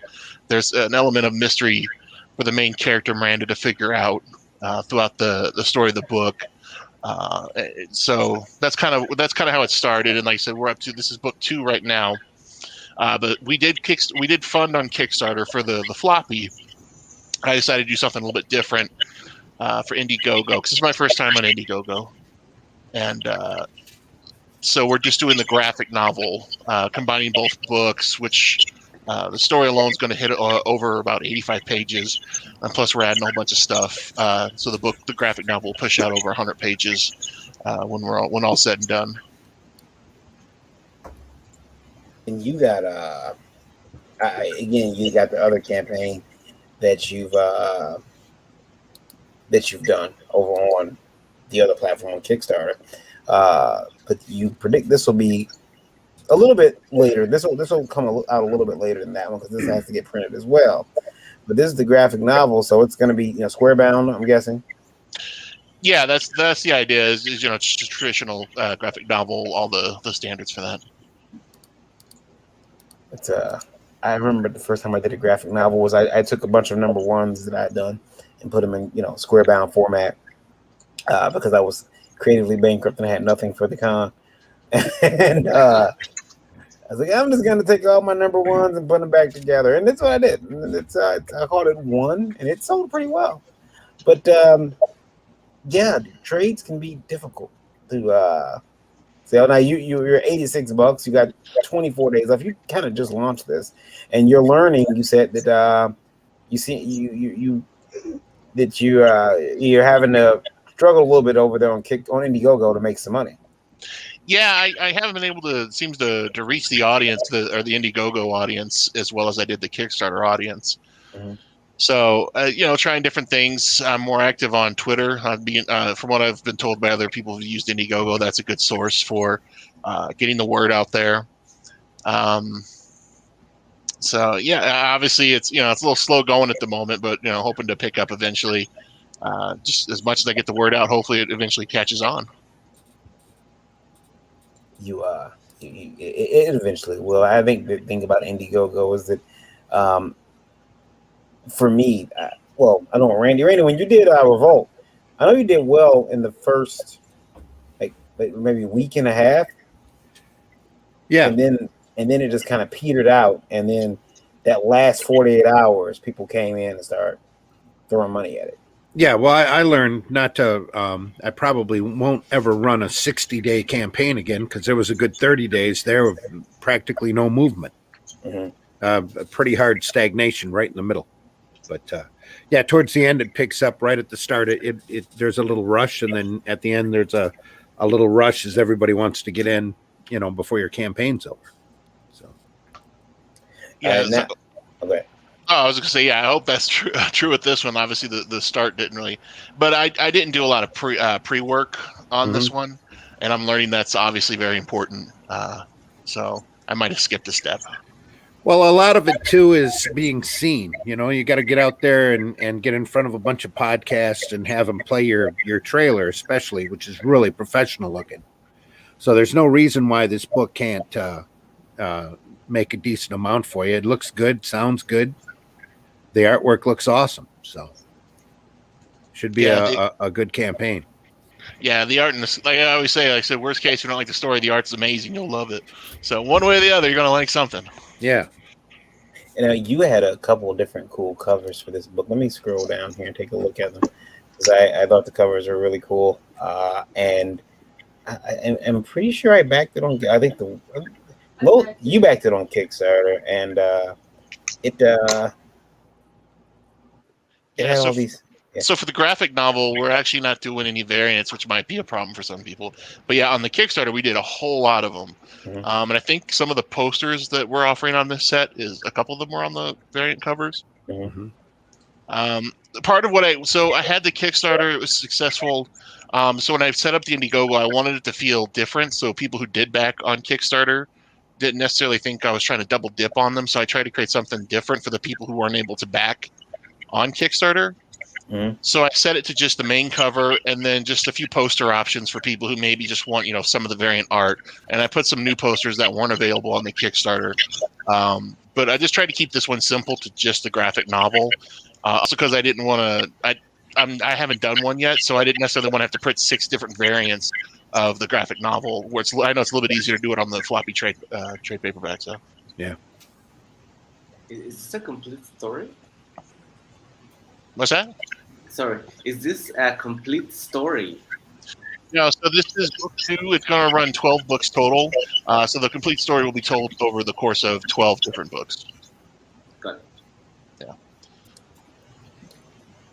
Yeah, and I think that I like the art on this book. It to me, I see that you got here though. There's a cover. You can choose between the speaking or non-speaking role in the upcoming issue of Dig 2 Graves, along with a full color trade paperback. We'll also toss in a mini or 11 by 70 poster set. So, could you get yourself in that color? I mean, yeah. I mean, at this point, if somebody wants to back it, we'll figure a way to get you on there. Like I was telling somebody before, depending on what you want. So when I wrote out the scripts moving forward, I try to leave certain characters open for this particular reason. Mm-hmm. So that way, if somebody says, hey, I want to be a bad guy, or I want to be, shot, or something to that effect, I have a few options for those people to fill. So that way, we can cater to, to what they want to see. Yeah. Lola did that with her comic, and there were some people, I want to be killed. I want to be tortured. And it's like, what's wrong with you sick freaks? Yeah, one of my previous books was like a horror series, and we did this thing where we were doing like a mini prize giveaway at one of the comms, and one of them was have your character in the book, the big one for me anyway. And somebody's like, "Can I have my character just devoured by monsters?" I'm like, "Yeah, if that's what you want." Yeah, go ahead. If you want to job yourself out like that. That is Dig 2 Graves over on Indiegogo, folks.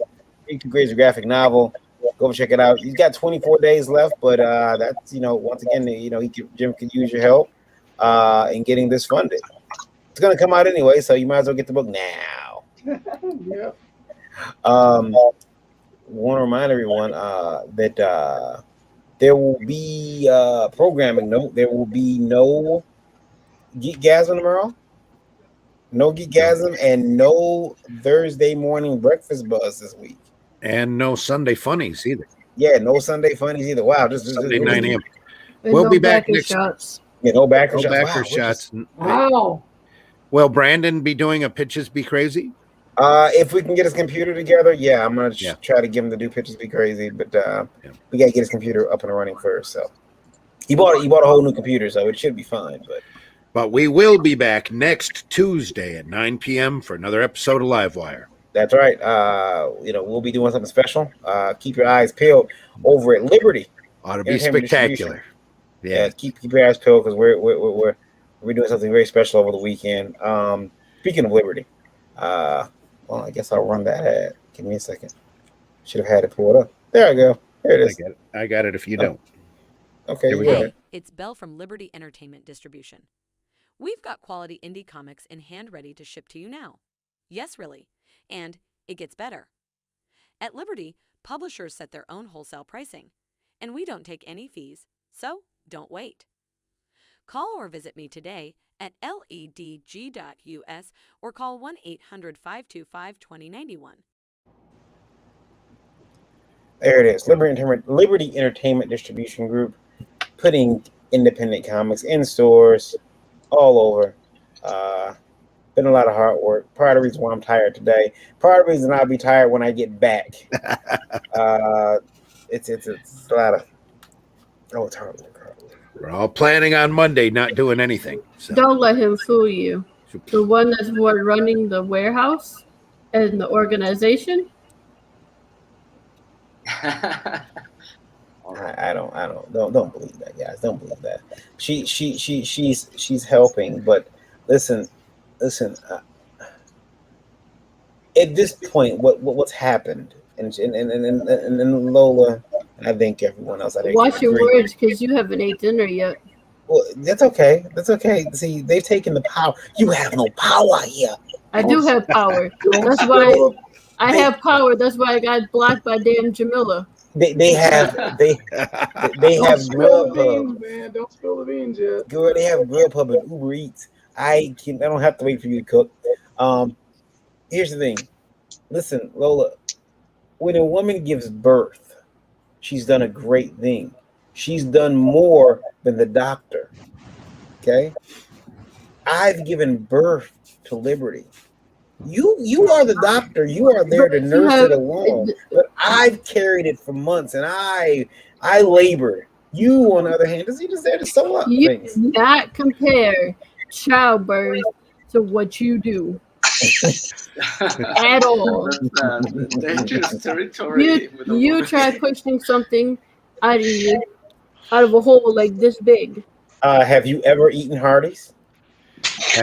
You haven't eaten dinner? Don't I mean, if you eat Hardee's, I mean, you'll have something. Somebody's sleeping on the couch tonight. I'd like to thank our distinguished guests tonight who have been enduring this train going off the rails here for the last 10 minutes. Yeah, really. It's fun to mess with Lola. She's easily aggravated. How dare you? Everybody likes to mess with me because I'm nice. Yeah, until you get banned. You piss me off. You got banned from you just got blocked. Look, you're gonna be blocked by a lot more people throughout life. It's gonna be great. I'm blocked by OJ Simpson. No lie, OJ Simpson blocked me on Twitter, and I know why. Because when Ford re-released the or was it Dodge? When they released the Ford, they re-released the Bronco. Yeah. I tweeted him. I added him. Like, look.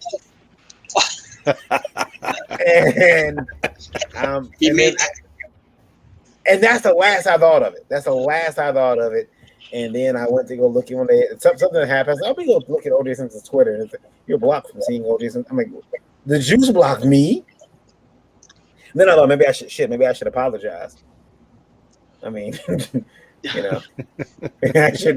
maybe I should apologize. Like, listen, I didn't mean it. He's the one that don't mess with the bull, young man. You'll get the horns.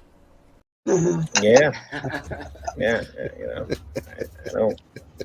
don't want to piss off OJ. Don't want to piss off OJ. No. Yeah. Ouch. It's rough getting blocked by OJ. Also, guys, the Indie Vote Comic Book Award, September 18th, sneaking up on me ever so fast. It's gonna be here any day now. It's coming. Yeah, it's coming. Indie Vote, the Indie Vote Comic Book Awards. We're gonna be giving away some trophies, some other stuff that we got. All the submissions are closed. We got a great group of submissions. You're looking around the studio as if we give this away here. Yeah, like we give that away. Give that away. Yeah. There is so much stuff in the studio. I'm ready to give away. Actual trophies, folks. We're getting there. He's giving away actual trophies. Yeah, there's trophies. There's a Hall of Fame ceremony where we got rings for our Hall of Fame recipients because I like to send them from WWE when I can. Keep hoping for that power battery. Yeah, Vince has a legitimate good idea this time. Let me steal it.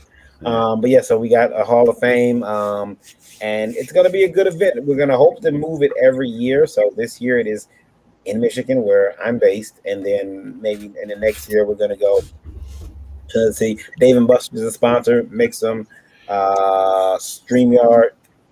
Who else? Gemini, Blake. Yeah. Spokane, Washington. Here we come. Yeah. Live from Spokane, Washington. Ugh. Horrible. I'm just kidding. I think Washington might be. We love you in Spokane. Yeah, we might have to go to Spokane. Super Divorce. Where can our listeners find you? Well, they can find me at the YouTube channel, youtube.com/superdivorce, just one word. On Twitter at the Super Divorce, on Instagram at superdivorceband. I'm mostly using that to post just kind of practice artwork that I've been doing. As I mentioned, I didn't really talk about the book that I have in mind to do, but that's brewing. And as I sort of get myself back into the swing of drawing and such, then I'll be posting artwork there. And you can see some time-lapse videos on the YouTube channel too, if you want to check that out. So where else? Oh yeah, and then the music, if you want to listen to the music, stream it on Spotify, iTunes, Apple Music, wherever you want to go. And then superdivorceme.com if you would like to pick up a physical copy of the CD. Got the CD here. Got the cassette tape. I think that fell down. And then, a nice vinyl record that you can get. It even has the old gatefold. Oh, sweet. Wow. You get all Awesome. Ears. Let me go ahead and let me whip this out real quick. Uh-oh. Here. Excuse me while I whip this out. There you go.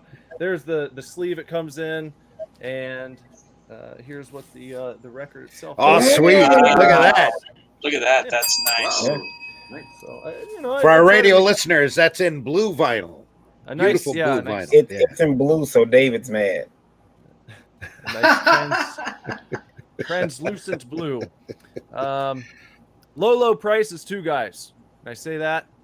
Low prices on the CD and the cassette tape are both only $5, and then the vinyl record is $10 at superdivorceme.com. So I'd love to. I think I'm gonna have to get that vinyl. Please do. I've been buying vinyl. It looks hot. Because I've been directing to buy a record player, and they got all these Bluetooth record players now. And I'm like, oh yeah, that's great. Yeah, they sell some really nice ones at Target, even. So. Yeah, check it out. I recommend what you guys do is just celebrate the entire catalog. Go to superdivorceme.com and just pick up one of everything. That's the best way to go. That's cool. That's cool. And thank you guys very much for having me on the show tonight. I appreciate it. Thanks for being here. I appreciate it. Yeah, thanks. Do you have any T-shirts? I have a very limited number of T-shirts left that are not listed, but you are a member of the pyramid scheme, and I might be able to get one out to you. So awesome. Yeah, might be able to make that happen. Awesome. All good. I remember when Lola used to had to get T-shirts. She had to cut them because I'm getting choked. She had to cut these V's, which actually made our ratings a lot better. But it's just she doesn't do it anymore. Something like that, Lola. Lazy and all you wear is tank tops. Bah. Anyway, Kurt, how are you? And where can our listeners find you so they can stalk you? You can find me on Instagram, Kurt Zauer. You can find me on Facebook as well. And I also have a website called www.kgcomics.com. CAGEY. And of course, you can find me on Kickstarter until Saturday at midnight. That's a very short time away, people. Saturday night at midnight. We're gonna have to check back in. I know I'm gonna set myself a reminder to check so I can see where you're at. Lola's booked backed it now, so now I have to sit back and wait. Fantastic, thank you. Thanks for having me tonight. Oh, you're welcome. We had this situation where Lola and I both backed the book, and now we got double copies in the house. So maybe I'll give a copy away or something. I'll put it in the indie vault. Jim. You can find me on Facebook as either Jim Tanner, just if you want to reach out personally. We have Sketchy Nuke Instagram or SN Comics Art on Twitter. So you can reach us in there. And, of course, Dig Two Graves on Indiegogo. Check it out. Mr. David Feed. So I tried to put my Twitter name in the chat, but it didn't work. Okay, so HansAngel9, that's like my Twitter handle, or if you type David Feed, you'll find me faster than that. I have the same on YouTube, but if I type David Feed, I get all these weird channels of people feeding their snakes and stuff like that. So I don't know, maybe put David Feed Red Eyes, you'll find me like that. And on Indiegogo, if you type in Red Eyes in the comment section, you'll find number 1 and 2. 2 is in the map, and Redshift Express on Indiegogo is live. And thank you for having me. Just change your YouTube name to Red Feed. Yeah. Red Feed. Yeah, maybe. I'm gonna start calling him Maria from now on whenever he shows up. It's gonna be awesome. Well, thank you, Mr. Lord, for having me in your chat. Yeah, you're more than welcome. Yeah, you guys. I don't know if you guys noticed, I've got like additional names now. I'm Dr. Lord Reverend Varian Grant Esquire. The Lord comes from buying a parcel of land in Scotland because someone actually made that pyramid scheme, and I bought in, and so I can call myself a Lord. And then the Reverend, I went and got ordained. So I 3 inches, 3 inches by 3 inches, but he actually owns a piece of Scotland. Yeah, just a piece, a small piece. The doctor, I'm a doctor the same way Dr. Dre is. And the Esquire, I found out a couple days ago, is complete BS. Like, lawyers find it pompous and pretentious.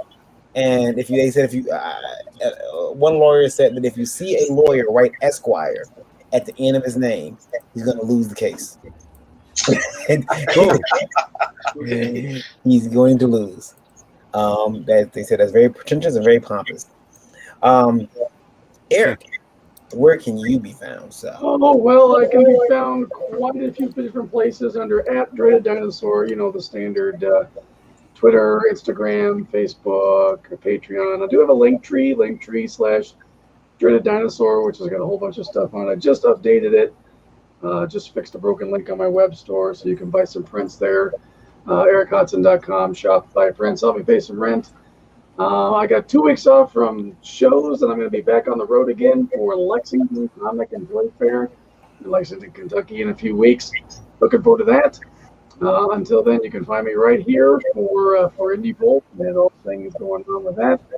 And take a break and go to Webtoon and read Dreaded Dinosaur Man. Tell me what you think of it. And also, I meant to say we won't be on this because we're not on there. It doesn't mean all the comic book goodness stops. Pops Van Zandt was in the chat. He'll be doing his CromCon Europe 2 and Madness Art Auction August 28th to 29th. Kicks off on Friday at 4 p.m. Eastern for the auction art preview. Go check that out. It is over at on the Madness. And it's you can check that out on Facebook. He's got a couple of different places you can find him. Comic Talk with Pops Van Zandt on YouTube, Madness Comics on Twitter, Twitch.com is the Pops Van Zandt, and Facebook groups Crom Madness. Go check out CromCon Europe 2. Lots of Europeans this time. It's an international event. You're just gonna call it the International Incident. They should have called it International Incident. And Miss Lola, how about you? Where can you be found at? I'm everywhere, guys. So go to Linktree indie_princess, and you can find my links there. Great. Randy, how about you?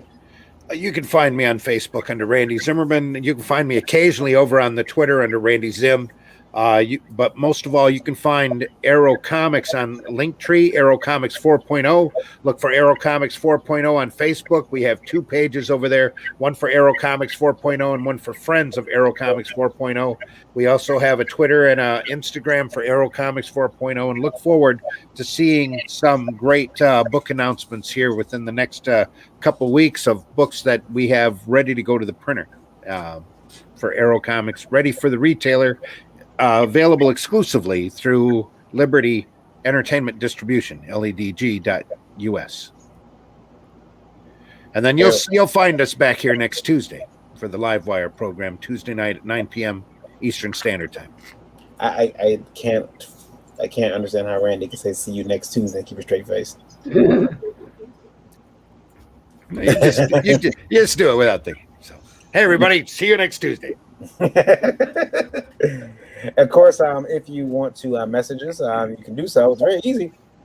Send an email in to IndieVoteLive@IndieVote.com and go IndieVote Live in the subject, and please keep those emails saying the words less so I can put them on a little card and read them and make fun of you. You can listen on the radio too, like we said. Download the IndieVote Radio app on Google Play if you got an iPhone. Download Streamer or TuneIn. Ask Alexa to play it. You can also visit IndieVote.com. There's a player midway through the page where you can listen in live at IndieVote.com. And if for some reason radio wasn't your thing, maybe you're tired of the radio, you want to watch some television, we have a over-the-top streaming network, OTT. It's IndieVote TV. Download it for free on your Roku or Roku-enabled device.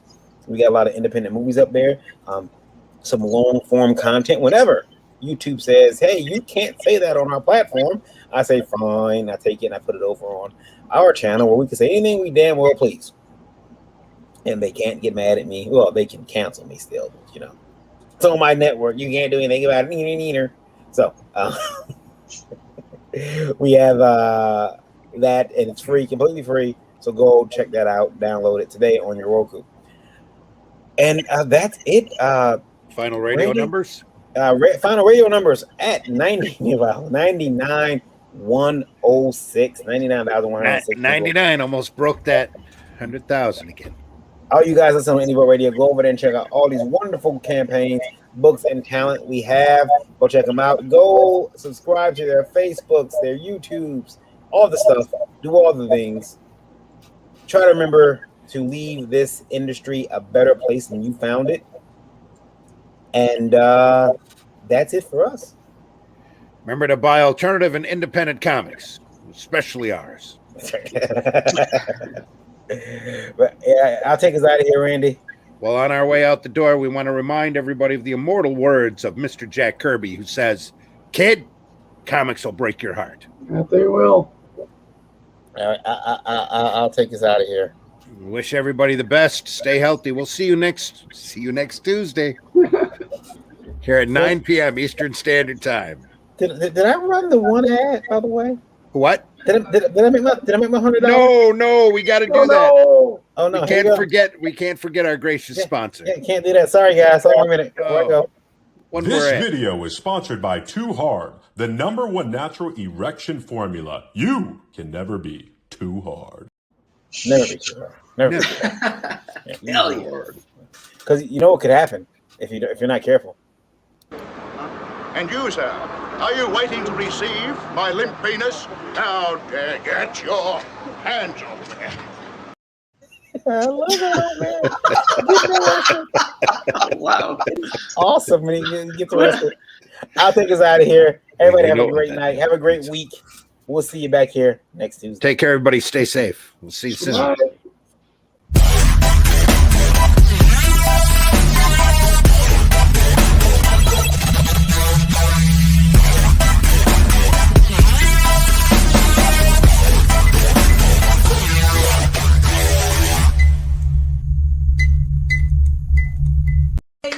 Yay! Think about what you've accomplished. How can he close me up? On what ground? I'm shocked to find that gambling is going on in here.